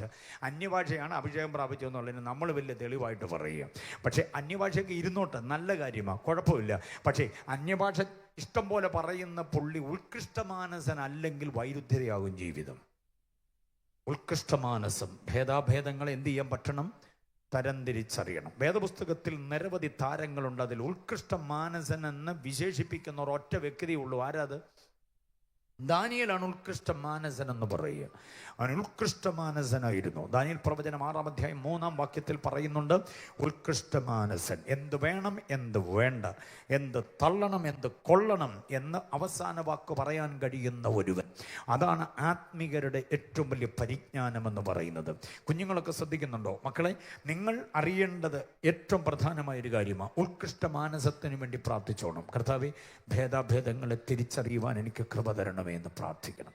ഒരുത്തൻ ചിരിച്ചു കാണിച്ചാൽ, ഒരുത്തി ചിരിച്ചു കാണിച്ചാൽ ആ ചിരിയുടെ പിന്നിലുള്ള ലക്ഷ്യം, ആ ചേതോവികാരം, അതിൻ്റെ പിന്നിൽ ഒളിഞ്ഞിരിക്കുന്നതായിരിക്കുന്ന വിവിധ ഭാവങ്ങളും വികാരങ്ങളും വിചാരങ്ങളെയും തിരിച്ചറിയുവാൻ കഴിയുന്ന കഴിവാണ് ഈ ഉത്കൃഷ്ടമാനസം എന്ന് പറയുന്നത്. അഭിഷേകത്തിനകത്ത് അങ്ങനെ ഒരു കൃപ കൂടെ അടക്കം ചെയ്തിട്ടുണ്ട്. എത്ര പേര് ആഗ്രഹിക്കുന്നുള്ളത്? അബദ്ധങ്ങളിൽ മണ്ടത്തരങ്ങളിലൊന്നും ചെന്ന് ചാടരുത്. 21 സുവാസവും കഴിഞ്ഞിട്ട്. മനസ്സിലായോ? അങ്ങനെ ചാടാതിരിക്കണമെങ്കിൽ ആവശ്യമില്ലാത്ത സാമ്പത്തിക കടക്കണിയിലൊന്നും ചെന്ന് ചാടിയേക്കരുത്. ആവശ്യമില്ലാത്ത ഫോൺ കോളിലൊന്നും ചെന്ന് വീഴരുത്. പോകരുത്, ആവശ്യമില്ലാത്ത വാട്സപ്പിലൊന്നും മൂക്കുകുത്തി പോകരുത്, ആവശ്യമില്ലാത്ത ഔദാര്യ ദാനങ്ങളിലൊന്നും ചെന്ന് പെട്ടുപോകരുത്, ആവശ്യമില്ലാത്ത ബന്ധങ്ങളിൽ കുരുങ്ങിപ്പോകരുത്. അങ്ങനെ ആകാതിരിക്കണമെങ്കിൽ പ്രാപിക്കേണ്ട വിലപ്പെട്ട ഒന്നാണ് അഭിഷേകത്തിൻ്റെ അനന്തരഫലമായി ഈ ഉത്കൃഷ്ട മാനസം. ഹല്ലേലൂയ. അത് ഏറ്റവും പ്രധാനം. അതൊരു ഇനിയും പറയുന്ന കൂടെ ശ്രദ്ധിച്ച്, ഒരു രാജ്യത്തിൽ ഒരു ഒറ്റ വ്യക്തിക്ക് മാത്രമേ ഉത്കൃഷ്ട മാനസം എന്ന പദവി കൊടുത്തിട്ടുള്ളൂ. അതാർക്ക്? പ്രസിഡന്റിനാണ്. അറിയാമോ? പ്രസിഡന്റ് സംബന്ധിക്കുന്ന ഒരു പ്രോഗ്രാം നടന്നാൽ ആ പ്രോഗ്രാം ഷീറ്റ് എഴുതുമ്പോൾ പ്രസിഡന്റിന്റെ പേരെഴുതുന്നതിന് മുൻപ് ഹിസ് എക്സലൻസി എന്ന് എഴുതണം. ആദരണീയനായ എന്നെഴുതിയാൽ പോരാ, ആദരണീയായ എന്നെഴുതിയാൽ പോരാ, ശ്രീ ശ്രീ സർവശ്രീ അങ്ങനൊന്നും എഴുതിയാൽ പോരാ, ബഹുമാനപ്പെട്ട എന്നൊന്നും എഴുതിയാൽ പോരാ, ഹോണറബിൾ എന്നും എഴുതിയാൽ പോരാ. അതൊക്കെ പ്രോട്ടോകോൾ ലംഘനമാണ്. മുഖ്യമന്ത്രിക്ക് ഹോണറബിൾ മതി, മനസ്സിലായി? പ്രധാനമന്ത്രിക്കും ഹോണറബിൾ ചീഫ് മിനിസ്റ്റർ മതി, എം പിക്ക് എം എൽ എക്കും ഒക്കെ അത് മതി. ആത്മീയ നേതാവ്, നവോത്ഥാന നേതാവ്, സാംസ്കാരിക നേതാവ് ഒക്കെ ആണെങ്കിൽ ശ്രീ സർവശ്രീ ശ്രീ ശ്രീ എന്നൊക്കെ എഴുതിയാൽ മതി. പക്ഷേ പ്രസിഡന്റിന്റെ പേരെഴുതുന്നതിന് മുമ്പ് എഴുതപ്പെടേണ്ട, ചാർത്തേണ്ട വിശേഷ നാമമാണ് ഹിസ് എക്സലൻസി. മനസ്സിലാകുന്നുണ്ടോ? രാജകീയ പദവിയുമായി ബന്ധപ്പെട്ടതാണെങ്കിൽ ഹിസ് ഹൈനസ് എന്ന് ചേർക്കണം. അതും ഉത്കൃഷ്ട മാനസമാണ്. ഇതൊരു രാജ്യത്തിൻ്റെ ഒരു വ്യക്തിക്ക് മാത്രം, പ്രഥമ പൗരന് മാത്രം വിശേഷിപ്പിക്കുന്ന വിശേഷണം രക്ഷിക്കപ്പെട്ട അഭിഷക്തരായ മുഴുവൻ ആളുകൾക്കും വേണമെന്നാണ് പൗലോസ് പറയുന്നത്. ഉപവസിക്കുന്ന സകല ദൈവമക്കൾക്കും വേണ്ട ഒരു ക്വാളിറ്റിയാണ് ഹിസ് എക്സലൻസി. ഇന്ന് രാത്രി അത് പ്രാപിക്കാതെ മടങ്ങരുത്. കർത്താവേ, എൻ്റെ മേൽ അതിനെ നൽകണമേ. ഒരു നല്ല ഭാര്യയാകാൻ, ഒരു നല്ല ഭർത്താവാകാൻ, ഒരു നല്ല അമ്മയാകാൻ, ഒരു നല്ല അമ്മാവി അമ്മയാകാൻ, ഒരു നല്ല അപ്പനാകാൻ, ഒരു നല്ല അമ്മാവി അപ്പനാകാൻ, ഒരു നല്ല അനുജനായി, ഒരു നല്ല ജ്യേഷ്ഠനായി എനിക്ക് മാറാൻ, ഒരു നല്ല നാത്തൂനാകാൻ, ഒരു നല്ല ആളിയനാകാൻ. Praise the Lord. ഉപവാസപ്രാർത്ഥനയിൽ ഇതൊക്കെയാണ് സംഭവിക്കേണ്ടേ. അല്ലാതെ വീക്കന്താക്കം, മുട്ടൽ ചതവേ, പൊള്ളൽ, നടുവേദന, പല്ലുവേദനയ്ക്കൊക്കെ സൗഖ്യം വന്നെന്ന് സാക്ഷ്യം പറഞ്ഞുകൊണ്ട് നടന്നിട്ട് നാത്തും പിന്നെയും പഴയ പോരുകാരി നാത്തൂനായതുകൊണ്ട് എന്നാ ഗുണം? ഈ അളിയനെന്നൊക്കെ പറഞ്ഞ അളിഞ്ഞതിനെയാണോ പറയുന്നത്? ചില അളിയന്മാരങ്ങ് വല്ലാതെ അളിഞ്ഞു പോകും. 21 ദിവസം കഴിഞ്ഞാലും ആ അളിഞ്ഞതിന് ഒരു മാറ്റവും വരുന്നില്ല. അങ്ങനൊന്നും ഉപവാസം ഇരുന്നിട്ട് കാര്യമില്ലെന്ന്. നമുക്ക് ഹിസ് എക്സലൻസി ഉണ്ടാകണം. എൻ്റെ റോളുകളിൽ എനിക്കൊന്നുകൂടെ കരുത്താർജിക്കണം. ഫിലിപ്പിയർ 1:20 പറയുന്ന, ഞാൻ ഒന്നിലും ലജ്ജിച്ചു പോകാതെ പൂർണ്ണ ധൈര്യം പൂണ്ട് ക്രിസ്തുവിന്റെ ശരീരത്തിൽ ജീവനാലാകട്ടെ മരണത്താലാകട്ടെ ഇപ്പോഴും എന്ന പോലെ എപ്പോഴും എന്തോ ചെയ്യുന്നു, മഹിമപ്പെടുകയുള്ളൂ എന്ന് പ്രതീക്ഷിക്കുന്നു. എന്ന് പറഞ്ഞാൽ എല്ലായ്പ്പോഴും ഞാൻ അപ്പൻ എന്ന റോളിൽ, അമ്മാവിയപ്പൻ എന്ന റോളിൽ, അനിയൻ എന്ന റോളിൽ, ചേട്ടൻ എന്ന റോളിൽ, അമ്മാച്ചൻ എന്ന റോളിൽ, ഉപ്പാപ്പൻ എന്ന റോളിലെല്ലാം, ഭർത്താവ് എന്ന റോളിൽ, മരുമകൻ എന്ന റോളിലെല്ലാം ഞാൻ ആരെ വെളിപ്പെടുത്തണം? ക്രിസ്തുവിനെ. അമ്മ എന്ന റോളിൽ, അമ്മാവി അമ്മ എന്ന റോളിൽ, നാത്തൂൻ എന്ന റോളിൽ, മരുമകൾ എന്ന റോളിലെല്ലാം, ഭാര്യ എന്ന റോളിലെല്ലാം എനിക്ക് ആരെ വെളിപ്പെടുത്തണം? ക്രിസ്തുവിനെ വെളിപ്പെടുത്തണം. അതാണ് ഹിസ് എക്സലൻസി. ഹല്ലേലൂയ. ആ അഭിഷേകം നമ്മെ കൊണ്ട് അതാണ് നിർവഹിക്കേണ്ടത്. ആഗ്രഹിക്കുന്നവർ കർത്താവിനെ സ്തുതിച്ചാട്ടെ. അങ്ങനെ ഒരു അഭിഷേകത്തിൻ്റെ ജീവിതം, ആർക്കും തെറ്റു പറയാനാവാത്ത, ആർക്കും കുറ്റം പറയാനാവാത്ത, ആർക്കും ആക്ഷേപം പറയാനാവാത്ത വിധമുള്ള ജീവിതത്തിൻ്റെ എല്ലാ മൂല്യങ്ങളും, ധാർമ്മികവും സാൻമാർഗികവും ആത്മീയവും മൂല്യങ്ങളെ ഒരുമിച്ച് കോർത്തിണക്കിക്കൊണ്ട് മുൻപോട്ട് നീങ്ങുന്ന ഒരതിശ്രേഷ്ഠമായ വ്യക്തിത്വത്തിനുടമയാകുക. അതാണ് ഏതെന്ന് പറയുന്നത്? ഈ അറിവ്, ഭേദാഭേദങ്ങളെ തിരിച്ചറിയുക. അപ്പോൾ അഭിഷേകത്തിൽ എന്തോ ഉണ്ടെന്നാ പറഞ്ഞ്? ഒരറിവ് വ്യാപരിക്കുന്നുണ്ട്. ആ വാക്യം മറക്കരുത്. 2:20 പരിശുദ്ധനാൽ പ്രാപിച്ച അഭിഷേകത്താൽ നിങ്ങളെല്ലാം എന്ത് ചെയ്യുന്നു? അറിയുന്നു. ദൈവമാരാണെന്നേ അറിവ്, ക്രിസ്തുവാരാണെന്നേ അറിവ്, പരിശുദ്ധാത്മാവാരാണെന്നേ അറിവ്, സ്വർഗം എവിടെയാ, നരകം എവിടെയാ, മരണം എങ്ങനെയാ, മരണാനന്തരം എങ്ങനെയാ, വിവാഹം എങ്ങനെ, വിവാഹാനന്തരം എങ്ങനെ, രക്ഷ എന്താ, രക്ഷാനന്തരം എന്താ, സ്നാനമെന്താ, സ്നാനാനന്തരം എന്താ എന്നിത്യാദി വിഷയങ്ങളുടെ വകഭേദങ്ങളുടെ ആഴമേറിയ അറിവാണ് അഭിഷേകം നമുക്ക് തരുന്നത്. അഭിഷേകമുണ്ട്, പക്ഷേ വേദോത്സവം അറിയത്തില്ല. അഭിഷേകമുണ്ട്, സ്നാനം എന്തിനാണെന്നറിയത്തില്ല. അഭിഷേകമുണ്ട്, സ്നാനപ്പെട്ട ശേഷം എങ്ങനെ ജീവിക്കേണ്ടതെന്നറിയില്ല. അന്യഭാഷ വേണോ വേണ്ടയോ എന്ന് ഇപ്പോഴും കൺഫ്യൂഷനാണ്. അന്യഭാഷ പറഞ്ഞില്ലല്ലോ എന്നാ കുഴപ്പമെന്ന് ആരെങ്കിലും തുറിച്ചൊന്ന് ചോദിച്ചു കഴിഞ്ഞാൽ പിന്നെ മറുപടി ഇല്ലാതാകുക. നിങ്ങൾക്ക് വേണ്ടെങ്കിൽ വേണ്ട, ഞങ്ങളിത് പറയുക എന്നും പറഞ്ഞു. ദൈവശാസ്ത്രപരമായി അതിന് വേണ്ട ആലോചനകൾ പറയാൻ നമുക്ക് പറ്റുന്നില്ല. പക്ഷെ ഇവിടെ പറയുന്ന കാര്യം ഇതാ, ആ അഭിഷേകത്താൽ നാം സകലതും അറിയുന്നു. വേദപുസ്തകത്തെ ആഴത്തിൽ അറിയുവാൻ നമുക്ക് കഴിയണം. ആ അറിവ് ആഗ്രഹിക്കുന്ന പ്രിയപ്പെട്ടവർ എത്ര പേരുണ്ട്? 2025 ഒരു അറിവിൻ്റെ വർഷമാക്കി മാറ്റിക്കോണം. അഭിഷേകത്തിൻ്റെ ശക്തമായിരിക്കുന്ന അറിവ് ഏറ്റെടുത്ത് മുൻപോട്ട് ഗമിപ്പാൻ നമുക്ക് കഴിയണം. ബോധ്യമായവർ കരമുയർത്തി കർത്താവിനെ സ്തുതിക്കട്ടെ. ആമേൻ. അഭിഷേകവുമായി ബന്ധപ്പെട്ട അടുത്തൊരു ചിന്ത കൂടെ പറയാനേ നേരമുള്ളൂ, അതുകൂടെ പറയാം ഞാൻ. Praise the Lord, hallelujah. അഭിഷേകത്തിലൊരു ശക്തി വ്യാപരിക്കുന്നുണ്ട്. അഭിഷേകത്തിൽ എന്തോ ഉണ്ടെന്ന് എത്ര പേർ ആഗ്രഹിക്കുന്നു? ആ ശക്തിയുടെ പ്രാപണം. അത് ജനിതകമായി നമുക്ക് കിട്ടിയ ശക്തിയല്ല, അമ്മ ചുരത്തിയ മുലപ്പാലിൻ്റെ മഹത്വമായി നമ്മിൽ വ്യാപരിക്കപ്പെട്ട ശക്തിയല്ല. നമ്മളീ ഇങ്ങനെ ഉറച്ചു നിൽക്കുന്നത് അമ്മ ചുരത്തിയ മുലപ്പാലിൻ്റെ മഹത്വമാണ്. അത് സമയത്ത് നമുക്ക് കിട്ടിയത് കൊണ്ടാണ് നമ്മുടെ നാഡീഞരമ്പുകൾ പ്രബലമായി മാറിയതും. ഏതെങ്കിലുമൊക്കെ ഭക്ഷണം കഴിക്കുന്നതിന് മുമ്പ് 9 മാസം 9 ദിവസം 9 നാഴിക 9 വിനാഴിക അമ്മ ചുരത്തിയ അമ്മയുടെ ശരീരത്തിൽ നിന്ന് ലഭിക്കപ്പെട്ട പോഷക മൂല്യങ്ങൾ നമ്മുടെ ആരോഗ്യമായി മാറി. പുറത്തു വന്ന ശേഷം അമ്മയുടെ നെഞ്ചകം ചുരത്തിയ ജീവനീരുറവയാണ് നമ്മുടെ ആരോഗ്യത്തിന് നിദാനമായത്. അതുകൊണ്ട് അമ്മയെന്ന പുണ്യത്തോട് ഒരിക്കലും മുഖം തിരിക്കരുത്, അമ്മയെ വേദനിപ്പിക്കരുത്. നിന്റെ നാക്ക് ചലിക്കുന്നത് കൊണ്ട് അമ്മയുടെ കണ്ണ് നനഞ്ഞു പോകരുത്. അമ്മ എത്ര തിരക്കാണെങ്കിലും നിന്റെ അമ്മയും അപ്പനും ഒറ്റപ്പെട്ടു പോകാൻ പാടില്ല. ഏത് ഓൾഡ് ഏജ് ഹോമിൽ അവരെ കൊണ്ട് വിടണമെന്ന് നീ ചിന്തിക്കുക പോലും ചെയ്യരുത്. നിന്റെ കയ്യിൽ അവരുണ്ടാകണം എപ്പോഴും. അവരുടെ മുറിയിൽ നിന്റെ സാന്നിധ്യം ഉണ്ടാകണം. ഉപവാസ പ്രാർത്ഥനയിൽ പ്രായോഗിക ക്രിസ്ത്യ ജീവിതത്തെക്കുറിച്ച് പറയുക. ഭയങ്കര തിരക്കാണെന്ന് പറഞ്ഞ് അപ്പനെ അമ്മ എവിടെയെങ്കിലും കൊണ്ട് ഉപേക്ഷിക്കരുത്. അവരുടെ മരുന്ന് തീർന്നോ, ഗുളിക തീർന്നോ, അവർക്ക് എന്താ ആഗ്രഹം, ഇതെല്ലാം അന്വേഷിച്ച് അവരോടൊപ്പം നിൽക്കണം എല്ലാവരും. മനസ്സിലായോ? അമ്മ ചുരത്തിയതായിരിക്കുന്ന ആ പോഷക മൂല്യമാണ് നമ്മുടെ ആരോഗ്യത്തിന് നിദാനമായിട്ടുള്ളത് എന്ന് നാം തിരിച്ചറിയണം. എന്നാൽ ഞാൻ പറഞ്ഞു വരുന്നത് ആ ശക്തി അല്ല നമുക്ക് വേണ്ട ശക്തി. അഭിഷേകത്തിലൊരു ശക്തിയുണ്ട്. അപ്പൻ്റെ നെറ്റിത്തടം ഉയർത്തത് കൊണ്ട് മുറതെറ്റാതെ കിട്ടിയ ഭക്ഷണം നമ്മെ കരുത്തരാക്കി എന്നുള്ളത് ഞാൻ സമ്മതിക്കുന്നു. പക്ഷേ ആത്മീക ജീവിതത്തിൻ്റെ ശക്തി എന്ന് പറയുന്നത് അപ്പൻ നൽകിയ ഭക്ഷണ പദാർത്ഥങ്ങളുടെ ശക്തിയല്ല. വിശ്വസിക്കുന്നവർക്ക് വേണ്ടി കർത്താവ് വ്യാപരിപ്പിച്ച ഒരു ശക്തിയുണ്ട്. ആ ശക്തി പ്രാപിപ്പാൻ ആഗ്രഹിക്കുന്ന എത്ര പേരുണ്ട്? അഭിഷേകത്തിലൊരു ശക്തി അടക്കം ചെയ്തിട്ടുണ്ട്. അതിൻ്റെ വാക്യം എവിടെയെന്നറിയാമോ? എഫെസ്യ ലേഖനം 1-ാം അധ്യായം അതിൻ്റെ 18-19 വാക്യങ്ങൾ ഒരുമിച്ച് വായിക്കുമ്പോൾ, ദൈവത്തിൻ്റെ ശക്തിയിൽ വിശ്വസിക്കുന്ന നിങ്ങൾക്ക് വേണ്ടി വ്യാപരിക്കുന്നവൻ്റെ ശക്തിയുടെ അളവറ്റ വലിപ്പം ഇന്നതെന്ന് നിങ്ങൾ അറിയേണ്ടതിന് പ്രാർത്ഥിക്കുന്നു എന്ന് പറയുക. പിതാവായ ദൈവത്തെക്കുറിച്ചുള്ള കാഴ്ചപ്പാട് നിങ്ങൾ പ്രാപിക്കണമെന്ന് പറഞ്ഞിട്ട് പൗലോസ് പറയുകയാണ്, ദൈവത്തിൻ്റെ ശക്തിയുടെ വ്യാപാരത്തിൽ വിശ്വസിക്കുന്ന നിങ്ങൾക്ക് വേണ്ടി വ്യാപരിക്കുന്ന ദൈവശക്തിയുടെ അളവറ്റ വലിപ്പം.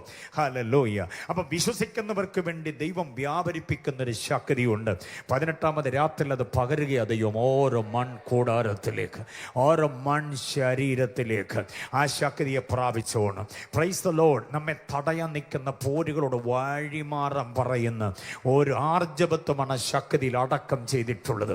കാലപ്പഴക്കമുള്ള ചില ദുർമന്ത്രവാദങ്ങളോട് എടുക്കുന്നതിൻ്റെ തകിടും കൂടും, എടുക്കുന്നതിൻ്റെ തന്ത്രങ്ങൾ, എടുക്കുന്നതിൻ്റെ ആയുധങ്ങൾ, ഞാൻ അനുഭവിക്കേണ്ട നന്മയുടെ മീതെ നീ വെച്ച് വാദിക്കുന്ന നിന്റെ ചെങ്കോൽ എടുത്തു മാറ്റുന്ന താൻ്റെ ഇടത്തോടെ പറയാൻ കഴിയുന്നൊരു ആർജവത്വമാണ് കർത്താവ് നമ്മിൽ പകരുന്ന ഈ ശക്തി. അഭിഷേകത്തിലൊരു ശക്തി വ്യാപരിക്കുന്നത്. ഹല്ലേലൂയ. ദൈവമക്കൾ എത്ര പേര് തിരിച്ചറിയും? എത്ര പേരത് തിരിച്ചറിയും? ഈ ശക്തിയുടെ പ്രാപണം താളമുള്ള പാട്ടിന് വേണ്ടി മാത്രമല്ല. ഈ ശക്തിയുടെ ഹല്ലേലൂയ അതിൻ്റെ ഉപയോഗം കീബോർഡിൻ്റെ കറുത്തതും വെളുത്തതുമായ കട്ടകളിൽ വിരലോടുമ്പോൾ മാത്രമുള്ള സാധ്യതയല്ല. നീ ഒറ്റയ്ക്കിരിക്കുമ്പോഴും ശത്രുവിൻ്റെ മുൻപിൽ ആകപ്പെടുന്ന നേരത്തും പതറാതെ നിൽക്കാൻ കഴിയുന്ന ഒരു ശക്തിയുടെ പ്രഭാവമാണിത്. ആമേൻ. കുറിച്ചെടുക്കാൻ ഞാൻ 4 ചിന്തകൾ പറയാം ശക്തിയുമായി ബന്ധപ്പെട്ട്. കുറിക്കാൻ പേപ്പർ തുറന്നു വെച്ചിരിക്കുന്ന പലരെയും ഞാൻ കാണുന്നുണ്ട്. കുറിക്കണമല്ലോ. ദേ കേട്ടോണം. ശക്തിയുടെ വ്യതിരക്തത, ശക്തിയുടെ വ്യത്യസ്തത, ഒരേ ശക്തി നമ്മിൽ 4 നിലകളിൽ വ്യാപരിക്കുന്നതിനെ കുറിച്ച് അറിയാതെ പോകരുത്. നിന്ന് പറയാൻ ഈ രാത്രി മുഴുവൻ ഇരിക്കണം. ഞാനതിനെ ആ ചിന്തകളുടെ സ്കെൽട്ടൻ മാത്രം തരിക, രൂപരേഖ മാത്രം തരിക. ഒന്ന്, ദ പവർ എന്നതാണ്. ശക്തി എന്ന് മാത്രം വിളിക്കുന്ന ഒന്നുണ്ട്, ദ പവർ. അപ്പോസ്തലപ്രവൃത്തി 1-ന്റെ 8-ാം വാക്യത്തിൽ വായിക്കുന്നു, പരിശുദ്ധാത്മാവ് നിങ്ങളുടെ മേൽ വരുമ്പോൾ നിങ്ങൾക്ക് ശക്തി. അവിടെ ദ പവർ എന്ന് മാത്രമേ പറയുന്നുള്ളൂ. കുറിച്ചോണം, ദ പവർ. എന്തിനാണ് ദ പവർ എന്നറിയോ? 18ാമത് രാത്രിയിൽ വിളംബരം ചെയ്യുക. ദ പവർ ദൈവം തന്നത് സുവിശേഷീകരണത്തിനാണ്. എന്തോ വേണം? മിന്നിപ്പാസ് യോഗം നടത്തുമ്പോൾ ഈ ആലയത്തിൽ വന്നിരുന്ന് ആരാധിക്കാനും സന്തോഷിക്കാനും കൈയടിക്കാനും മാത്രമല്ല ഈ ശക്തി. കവലകൾ, ഇടവഴികൾ, പെരുവഴികൾ, പട്ടണപ്രാന്തങ്ങൾ, മുക്കവലകൾ, നാൽക്കവലകൾ, നാലാൾ കൂടുന്ന സകല ഇടങ്ങളിലും കോളനികളുടെ ഇടയിൽ ഉടക്കെ യാത്ര ചെയ്ത് വീട് വീടാന്തര കയറി ഇറങ്ങി യേശുവാണ് ഏക രക്ഷകൻ, യേശുവാണ് ഏക കർത്താവ്, യേശുവാണ് ഏക ദൈവം, യേശുവാണ് ഏക അവതാരം, യേശുവാണ് ഏക ആരാധ്യൻ, യേശുവാണ് ഏക മധ്യസ്ഥൻ, യേശുവാണ് ഏക നാഥൻ, യേശുവാണ് ഏക യോഗ്യൻ, യേശുവാണ് ഏക പരിശുദ്ധൻ, യേശുവാണ് ഏക ന്യായാധിപൻ, യേശുവാണ് ഏക വീണ്ടെടുപ്പുകാരൻ എന്ന തണ്ടത്തോടെ പറയാന് ഈ ശക്തിയെ ദൈവം നൽകി തന്നിട്ടുള്ളത്. ഹല്ലേലൂയ. അപ്പോൾ ദ പവർ എന്തിനു വേണ്ടിയാന്നാ പറഞ്ഞേ? ഓൺലൈനുള്ളവർ ശ്രദ്ധിക്കുന്നുണ്ടോ? ദ പവർ എന്തിനു വേണ്ടിയാ? സുവിശേഷീകരണത്തിന്. For gospelization. What is gospel? Christ Jesus is gospel. What is gospelization? Gospelization and the simply sharing Christ with the power of the Holy Spirit and living result to God. അതാണ് ഗോസ്പലൈസേഷൻ. What is ഗോസ്പലൈസേഷൻ എന്ന് ചോദിച്ചാൽ ഗോസ്പലൈസേഷന്റെ യഥാർത്ഥമായിരിക്കുന്ന ആശയം ഇതാ: simply sharing Christ with the power of the Holy Spirit. എന്ന് പറഞ്ഞാൽ പരിശുദ്ധാത്മാവിന്റെ ശക്തിയോടുകൂടെ ക്രിസ്തുവിനെ എന്തോ ചെയ്യണം? പറയണം. എന്നിട്ട് അതിന്റെ റിസൾട്ട് എന്തായിരുന്നാലും ആർക്ക് കൊടുക്കണം? ദൈവത്തിന് വിട്ടു കൊടുക്കണം. നമ്മൾ സുവിശേഷം അറിയിച്ചിട്ട് ആരെങ്കിലും മാനസാന്തരപ്പെട്ടാൽ അതും പറഞ്ഞുകൊണ്ട് നടക്കരുത്. ആ റിസൾട്ട് കർത്താവിന് കൊടുത്തേക്കണം. എൻ്റെ കഴിവുകൊണ്ട് മാനസാന്തരപ്പെട്ടതല്ല. ഞാൻ സുവിശേഷം അറിയിച്ചു, കർത്താവ് ഇടപെട്ടു, അവൻ മാനസാന്തരപ്പെട്ടു. ഇത് നമുക്ക് പറ്റുന്ന കുഴപ്പം എന്താണെന്ന് ചോദിച്ചാൽ, നമ്മൾ ആരെയെങ്കിലും വിശ്വാസത്തിലേക്ക് കൊണ്ടുവന്നെങ്കിൽ പിന്നെ അവൻ്റെ പേരിലാണ് നമ്മൾ പിന്നെ അറിയപ്പെടുന്നത്. മനസ്സിലായോ? കർത്താവിൻ്റെ ദാസൻ എന്നെ ഇങ്ങനെ കൊണ്ടുവന്നു എന്നൊക്കെ പറഞ്ഞ് ആ പേരും പെരുമയിലും നമ്മൾ പിന്നെ റിപ്പോർട്ട് ഉണ്ടാക്കുക. മനസ്സിലായോ? സുവിശേഷം അറിയിക്കാൻ പോയി 4 തല്ലുകൊണ്ടാലും നമ്മളത് മുതലാക്കുക. നമുക്കെല്ലാം ബിസിനസ് ആണല്ലോ, അതാണ് എൻ്റെ സംഭവം. തല്ലുകൊണ്ട് കഴിഞ്ഞാൽ ആശുപത്രി കിടക്കുന്ന ഒരു ഫോട്ടോയും കൈയൊക്കെ വെച്ച് കെട്ടി കിടക്കുന്ന ഒരു ഫോട്ടോ വാട്സപ്പ്, യൂട്യൂബ്, ഫേസ്ബുക്ക് വഴിയെല്ലാം നമ്മൾ ഇങ്ങനെ വിതരണം ചെയ്തിട്ട് കർത്താവിൻ്റെ വേലയ്ക്ക് വേണ്ടി ഞാൻ ഇറങ്ങി, ഞാൻ ഇങ്ങനെ മൃഗീയമായി ഉപദ്രവിക്കപ്പെട്ടു. ദൈവമക്കളെല്ലാവരും പ്രാർത്ഥിക്കണം. നമ്പർ താഴെ കൊടുക്കുന്നു, പ്രാർത്ഥിക്കണം. നമ്പർ തപ്പുമ്പോൾ ഫോൺ നമ്പർ അല്ല, അക്കൗണ്ട് നമ്പറാണ്. അക്കൗണ്ട് നമ്പറിലൂടെ എങ്ങനെ പ്രാർത്ഥിക്കുന്നതെന്ന് ഇന്ന് വരെ മനസ്സിലായിട്ടില്ല. ആ ഫോൺ നമ്പറാണെങ്കിൽ പിന്നെ എങ്ങനെയുണ്ട് പാസേ ബ്രദറെ എങ്ങനെയുണ്ടെന്നൊക്കെ ചോദിച്ച് നമുക്ക് വിവരം അന്വേഷിച്ച് പ്രാർത്ഥിക്കാം. ഇത് അക്കൗണ്ട് നമ്പറിലൂടെ പ്രാർത്ഥിക്കാൻ സ്തോത്രം. മനസ്സിലാവുന്നുണ്ടോ ഞാൻ ഈ പറയുന്നത്? അപ്പം നമുക്ക് ആത്മാക്കൾ കിട്ടിയാലും തല്ലുകൊണ്ടാലും അതെല്ലാം നമുക്ക് ലാഭമായി മാറും. അതുകൊണ്ട് ഈ നിർവചനം ഞാൻ പറഞ്ഞത്, simply sharing Christ with the power of the Holy Spirit and living result to God. എന്തായിരുന്നാലും റിസൾട്ട് ആർക്ക് കൊടുക്കണം? അപ്പൊ ദ പവർ സുവിശേഷീകരണത്തിന്. അടുത്ത വേറൊരു വാക്യം തരാം, ദ മൈറ്റി പവർ. എങ്ങനെ? ആദ്യന്ത ശക്തി, അമിത ബലമെന്നാണ് അതിന്റെ മലയാളം. എഫെസ്യ ലേഖനം 6:10 ദ മൈറ്റി പവർ. ഇംഗ്ലീഷ് പ്രയോഗമാണ് എനിക്ക് ഇഷ്ടം ആ വാക്യങ്ങളിൽ. The mighty power. എന്തിനാ ആൻറ്റി മൈറ്റി പവർ? എന്തിനാണെന്നറിയാമോ? എന്തിനാ മൈറ്റി പവർ? പിശാചിനോട് പോരാടാൻ വേണ്ടിയാണ്. അന്ധകാരത്തിൻ്റെ ശക്തിയോട്, ലോകാധിപതിയോട് പോരാടാൻ വേണ്ടിയാണ്. ഈ ദുഷ്ടാത്മസേനയോട് പോരാടാൻ വേണ്ടിയാണ്. നമ്മുടെ നന്മകളെ തടയുന്ന ദുർമന്ത്രവാദ ശക്തിയോട് എടുക്കുന്നതിൻ്റെ തന്ത്രമെന്ന് പറയാനുള്ള ആർജവത്വമാണ് ദ മൈറ്റി പവർ. എത്ര പേര് ആഗ്രഹിക്കുന്നുള്ളത് പ്രാപിക്കാൻ? ഞാനൊരു കാര്യം പറയുമ്പോൾ നിങ്ങൾ എന്നോട് പിണങ്ങരുത്. വീട്ടിനകത്ത് വ്യാപരിക്കുന്ന വ്യക്തികൾ വ്യാപരിക്കുന്ന ചില ഭൂതാത്മാക്കളെ ശാസിക്കാൻ ആരെയും വാടകയ്ക്കെടുക്കാൻ പോകരുത്. എത്ര പേര് ആമേൻ പറയും? മോൻ്റെയോ മോടെയോ കല്യാണം വരുമ്പം ചട്ടിയും തൊട്ടിയും വട്ടിയും കോട്ടയും പന്തലിനുള്ള സാധനവും കമ്പിയും കട്ടയും എല്ലാം പോയി വാടകയ്ക്ക് എടുത്തോ, കുഴപ്പമില്ല. കാരണം 1000 പേര് വന്നാൽ 1000 പേരെ ഇരുത്താനുള്ള കസേര നമ്മുടെ വീട്ടിലില്ലല്ലോ. അതെന്ത് ചെയ്തേ പറ്റുള്ളൂ? വാടകയ്ക്കെടുത്തേ പറ്റൂ. 1000 പേർക്ക് ബിരിയാണി ഉണ്ടാക്കാനുള്ള പാത്രം നമ്മുടെ വീട്ടിലുണ്ടോ? ഇല്ലില്ല. അതൊക്കെ വാടകയ്ക്കെടുത്തേ പറ്റൂ. അതൊക്കെ വാടകയ്ക്കെടുത്തു. പക്ഷേ വീട്ടിനകത്തൊന്നും ഇറങ്ങത്തില്ലെന്ന് വാത് കെട്ടുന്ന പിശാചിനെ ശാസിക്കാൻ ആരെയും വാടകയ്ക്കെടുക്കാൻ പോകരുത്. എത്ര പേർക്ക് മനസ്സിലായി? അപ്പൊ പിന്നെ എന്തോ ചെയ്യണം? നീ പ്രാപിച്ച ഈ മൈറ്റി പവർ കൊണ്ട് അതിനെ തുരത്തണം. യേശുവിന്റെ നാമത്തിന് ഇറങ്ങെന്ന് പറയാൻ കഴിയണം. അതിനുള്ള ശക്തിയാ ദൈവം നമ്മിലേക്ക് പകരുന്നത്. എത്ര പേര് അംഗീകരിക്കുന്നുണ്ട് ആ കാര്യം? എത്ര പേര് ഏറ്റെടുക്കും ആ ശക്തി, ആ അഭിഷേകത്തിന്റെ ശക്തി? The mighty power. The mighty power പ്രാപിച്ച ഒരു ദൈവ പൈതൽ തൻ്റെ ഇടത്തോടെ പറയണം, കടക്ക് പുറത്ത് യേശുവിന്റെ നാമത്തിൽ. ഈ കടക്ക് പുറത്തൊന്നൊരു വാചകം പണ്ട് വൈറലായിരുന്നു. ആരാ? നമ്മുടെ മുഖ്യമന്ത്രി സഖാവ് പിണറായി സാറ് പറഞ്ഞ ആ വാചകം പത്രങ്ങളെല്ലാം കൂടെ ഭയങ്കരമായിട്ട് വൈറലാക്കി. കടക്ക് പുറത്ത് പുള്ളി പറഞ്ഞു. കടക്ക് പുറത്തൊന്ന് മുഖ്യമന്ത്രിക്ക് പറയാമെങ്കിൽ ദ മൈറ്റി പവർ പ്രാപിച്ച വിശ്വാസിക്ക് തീർച്ചയായിട്ടും പറയാം. മുഖ്യമന്ത്രി കടക്ക് പുറത്തെന്ന് മാത്രമേ പറഞ്ഞുള്ളൂ. അഭിഷേകം പ്രാപിച്ച ദൈവപൈതൽ പറഞ്ഞു യേശുവിന്റെ നാമത്തിൽ കടക്ക് പുറത്ത്. അപ്പൊ അതിനെന്നാ തീക്ഷ്ണതയാണെന്നറിയാമോ? അത് പറയാനുള്ള ശക്തിയാണ് ദ മൈറ്റി പവർ. അത് പ്രാപിച്ചവരെ കർത്താവിനെ സ്തുതിച്ചാട്ടെ. അഭിഷേകത്തിന്റെ ശക്തിയോടെ പറയണം, ദുഷ്ട പിശാചേ എടുക്കുന്നതിന്റെ തന്ത്രം എന്റെ തലമുറയുടെ മേൽ നിനക്കെന്ന അവകാശം, എന്റെ കുഞ്ഞിന്റെ ഭാവി തടസ്സപ്പെടുത്താൻ നിനക്കെന്ത അവകാശം. യേശുവിന്റെ നാമത്തിൽ വഴിമാറ്, യേശുവിന്റെ നാമത്തിൽ വഴിമാറ്. കടക്ക് പുറത്ത്, ഈ വീട്ടിനകത്ത്, ഈ സഭയ്ക്ക്, ഈ കൂടിവരവിനകത്ത്, ഈ ബന്ധത്തിനകത്ത് നിനക്ക് സ്ഥാനമില്ല. യേശുവിന്റെ നാമത്തിൽ. ഹല്ലേലൂയ. ശരീരാവയവങ്ങൾ വ്യാപരിക്കുന്ന രോഗബന്ധനങ്ങളോട് ശാസിക്ക്. പറ തൻ്റെ ഇടത്തോട്. യൂട്രസിനകത്ത് ഫൈബ്രോയിഡിനോടും, ഹാർട്ടിന്റെ വാൽവിന്റെ ബലക്ഷയത്തോടും, കിഡ്നിയുടെ ബലക്ഷയത്തോടും. ആഴ്ചയിൽ 2 മതിയായിരുന്നു, ഇപ്പം 3 വേണമെന്നൊക്കെ ഡോക്ടർ പറയുമ്പോൾ, ഡെയിലി വേണമെന്നൊക്കെ പറയുമ്പോൾ, ഒരു ദിവസം മുഴങ്കാലിരുന്ന് അങ്ങോട്ട് പ്രാർത്ഥിച്ചിട്ട് കാൽപ്പിക്ക. ദ മൈറ്റി പവർ കൊണ്ട് പറ, എൻ്റെ ശരീരം കർത്താവിന് വേണ്ടിയുള്ളതാ, എൻ്റെ ശരീരം ദൈവത്തിൻ്റെ മന്ദിരമാണ്. ഇതിനകത്ത് ആവശ്യമില്ലാത്ത ഓപ്പറേഷനും ആവശ്യമില്ലാത്ത മരുന്നും ഏട്ടപാടും ഏടാകൂടങ്ങളും പറ്റത്തില്ല. രോഗബന്ധനമേ ഞാൻ നിന്നെ ശ്വാസിക്കുന്നത് പറ. അഭിഷേകത്തോടെ ഏറ്റെടുത്ത് ആ വിടുതലൊന്ന് പ്രാപിക്കാൻ എത്ര പേർ ആഗ്രഹിക്കുന്നുണ്ട്? ദൈവകൃപ പ്രാപിച്ചവർ ദൈവത്തെ മഹത്വപ്പെടുത്തുകയും ശേഖരമായി. ഹല്ലേലൂയ. സ്തോത്രം, സ്തോത്രം, സ്തോത്രം, സ്തോത്രം. സൗഖ്യം വ്യാപരിക്കുന്നുണ്ട് ഇന്ന് രാത്രി ചില ശരീരങ്ങളിലേക്ക്. ദ പവർ സുവിശേഷീകരണത്തിന്. ദ മൈറ്റി പവർ എന്തിനു വേണ്ടിയാ? പിശാചിനോട് പോരാടാനാ. ദ എക്സലൻസി പവർ ഉണ്ട്. 2 കൊരിന്ത്യർ 4:7 വിവരിക്കുന്നില്ല. ദ എക്സലൻസി പവർ എന്തിനു വേണ്ടിയാണെന്നറിയാമോ? ക്രിസ്തുവിനെ പോലെ ജീവിക്കാനാ, ആക്ഷേപമില്ലാതെ ജീവിക്കാനാണ് എക്സലൻസി പവർ. മനസ്സിലാകുന്നുണ്ടോ? എഫെസ്യ ലേഖനം 1:19-20 ഞാൻ പറഞ്ഞത് the exceeding great power. Exceeding great power അതെന്തിനാണെന്നറിയാമോ? അടച്ചു വെച്ചതിനെ പുറത്തു കൊണ്ടുവരുന്ന ശക്തിയാണ്. ശത്രു അടച്ചു വെച്ചു, ഇനി നീ പുറത്ത് വരത്തില്ല. ഒരു ദുർവ്യാധി പിടിച്ച് അവൻ കിടപ്പിലായിപ്പോയി, അവൾ കിടപ്പിലായിപ്പോയി. ഇനി യോഗത്തിന് വരത്തില്ല, ഇനി ഓടനാവട്ടം കവലിറങ്ങത്തില്ല, ഇനി യാത്ര ചെയ്യത്തില്ല, ഇനി അവൻ പ്രസംഗിക്കത്തില്ല, ഞാൻ കിടത്തി അവനെ എന്ന് പറഞ്ഞ് ശത്രു ആഘോഷിക്കുമ്പോൾ കല്ലറയ്ക്കകത്ത് വെച്ചവനെ തുറന്ന് പുറത്തു കൊണ്ടുവരുവാൻ വ്യാപരിക്കപ്പെട്ട ശക്തി. എഫെസ്യ ലേഖനം 1:19-20 അത് ക്രിസ്തുവിലും വ്യാപരിച്ചവനെ മാരിച്ചവരുടെ ഇടയിൽ നിന്ന്, ചിലതിനിടയിൽ നിന്ന് നിന്നെ പോക്കുന്ന ശക്തി, അസൂയക്കാരുടെ ഇടയിൽ നിന്ന്, നിന്നെ ഒതുക്കുന്നവരുടെ ഇടയിൽ നിന്ന്, നിന്നെ അടച്ചവരുടെ ഇടയിൽ നിന്ന്, നിനക്ക് വേലുകെട്ടി വാരിച്ചു നിന്നവരുടെ ഇടയിൽ നിന്ന് അഭിഷേകത്തിലുള്ള കാര്യമായി നമ്മൾ രാത്രി ചിന്തിച്ചത് അതെന്റെ മേലൊന്ന് വ്യാപരിപ്പിക്കണമേ, എന്റെ ഉള്ളിലേക്ക് അതിനെ ഒന്ന് പകരണമേ എന്ന് നേർപ്പിച്ചു കൊടുത്ത് ശക്തിയോടെ കർത്താവിനെ സ്തുതിക്കട്ടെ.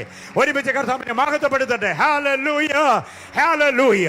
ഒരുമിച്ച് ദൈവസന്നിധിയിൽ എഴുന്നേറ്റ് നിൽക്കാം. എല്ലാവരും ദൈവസന്നിധിയിൽ ഒരുമിച്ച് എഴുന്നേറ്റ് നിന്നാട്ടെ. അഭിഷേകത്തെ കുറിച്ച് നമ്മൾ കേട്ടത് വേറെ ഒന്നിനെ കുറിച്ചല്ല. ദാവീദും ഗോലിയാത്തും ഏലിയാവും ഒക്കെ ഉണ്ട്. പക്ഷേ നമ്മൾ ഇന്ന് രാത്രി കേട്ടത് അഭിഷേകത്തെ കുറിച്ചാണ്. അഭിഷേകത്തിൽ പദവികളുണ്ട്, അഭിഷേകത്തിൽ ഒരു അധികാരമുണ്ട്. വിവരിക്കാൻ നേരമില്ല. അഭിഷേകത്തിൽ എന്തോ ഉണ്ടെന്നാ പറഞ്ഞ്? ഒരധികാരം കൂടെ ഉണ്ട് കേട്ടോ. മഴയുടെ ദൈവത്തെ സേവിക്കുന്ന ആഹാബിന്റെ മുഖത്ത് നോക്കി അധികാരം പ്രാപിച്ചവൻ പറഞ്ഞു, ഞാൻ പറയാതെ മഴ പെയ്യത്തില്ല. അധികാരമാണത്.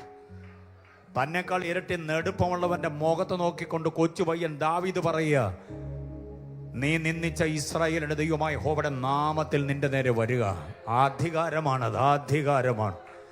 തന്റെ പ്രസംഗത്തിനെതിരെ പോരാടി നിൽക്കുന്ന മന്ത്രവാദിയായ സെർഗ്യോസ് പൗലോസ് എലിമാസ് എന്ന് പറയുന്ന വിദ്വാന്റെ മുഖത്ത് നോക്കി പൗലോസ് പറയുന്നു, സകല കപടവും ധൂർത്തും നിറഞ്ഞ പിശാചിന്റെ മകനെ ആട്ടങ്ങ യേശുവിന്റെ നാമത്തിൽ. അവന്റെ കണ്ണിന്റെ ഫിലമെന്റ് അടിച്ച് അവൻ തറയിൽ പോയതാണ് നമ്മൾ വായിക്കുക. വെളിച്ചപ്പാടത്തെ സ്ത്രീയുടെ മേൽ വ്യാപരിക്കപ്പെട്ട ദുരാത്മാവിനോട് പൗലോസ് ശാസിക്കുന്നത് ദ എക്സീഡിംഗ് ഗ്രേറ്റ് പവറാണ്. ഇന്ന് രാത്രിയിൽ ചിലതിനെ പുറത്തു കൊണ്ടുവരുന്ന ദൈവശാക്തി, അടച്ചു വെച്ചതിനെ പുറത്തു കൊണ്ടുവരുന്ന ദൈവശാക്തിയുടെ വ്യാപാരം the mighty power. ഇന്ന് രാത്രി അധികാരത്തോടെ പറയാൻ കഴിയുന്ന ഒരു ശക്തി ദൈവം നമ്മിൽ വ്യാപരിപ്പിക്കുക. അതെനിക്ക് വേണമെന്ന് ആഗ്രഹിക്കുന്നവർ ആ കരമൊന്ന് ഉയർത്തിക്കും. ആ കരമൊന്ന് ഉയർത്തി സ്തോത്രം ചെയ്തു. ഈ ശക്തി വ്യാപരിപ്പിക്കുക. എത്ര കുഞ്ഞുങ്ങളിലേക്ക് അത് വ്യാപരിപ്പിക്കാൻ ആഗ്രഹിക്കുന്ന കർത്താവ്. ഓ റഖമന ഹന്തരാധന. കർത്താവ് കരമുയർത്തി നിൽക്കുന്ന ഞങ്ങളുടെ പ്രിയപ്പെട്ടവരുടെ മേൽ അവരുടെ കരത്തെ കർത്താവ് തൊടണമേ. അവിടുത്തെ കരം തൊട്ടതിനായി സ്തോത്രം ചെയ്യുകയാണ്. പെയ്തിറങ്ങട്ടെ അഭിഷേകത്തിന്റെ ശക്തി, ആത്മബലത്തിന്റെ വ്യാപാരം അവരുടെ ശരീരത്തിലേക്ക് പെയ്തിറങ്ങട്ടെ. അധികാരത്തിന്റെ ശക്തി, പദവിയുടെ ശ്രേഷ്ഠത, പൗരോഹിത്യത്തിന്റെ രാജത്വ പ്രൗഢിയുടെ മനോഹാരിത അവരിലേക്ക് വ്യാപരിച്ചിറങ്ങട്ടെ. ദുഷ്ടനോട് പോരാടുവാനുള്ള ആമിത ബലത്തിന്റെ വ്യാപാരം ഇന്ന് രാത്രി അവരുടെ മേൽ പെയ്തിറങ്ങട്ടെ. മുൻപോട്ട് വിടത്തിൽ നിന്ന് വാദിക്കുന്ന ദുഷ്ടശക്തിയുടെ മതിൽക്കെട്ടുകളെ താട്ടി തകർത്തുകൊണ്ട് ദാവീദിനെ പോലെ മുൻപോട്ട് കുതിക്കുന്ന, പൗലോസിനെ പോലെ ശക്തമായി ആജ്ഞാപിക്കാൻ കഴിയുന്ന, ആ അഭിമാനത്തോടെ മുൻപോട്ട് നീങ്ങാൻ കഴിയുന്ന ശക്തിയുടെ വല്ലഭത്വം ഇന്ന് രാത്രി എല്ലാവരുടെയും മേൽ പകർന്നിറങ്ങട്ടെ. ഞങ്ങളുടെ കുഞ്ഞുങ്ങൾ അഭിഷക്തരാകട്ടെ, ഞങ്ങളുടെ പ്രിയപ്പെട്ടവർ അഭിഷക്തരാകട്ടെ, ഞങ്ങളുടെ ദൈവദാസന്മാർ അഭിഷക്തരാകട്ടെ, അവരുടെ പ്രഭാഷണം വ്യത്യസ്തമാകട്ടെ. ഇന്ന് രാത്രിയിൽ ഈ അഭിഷേകം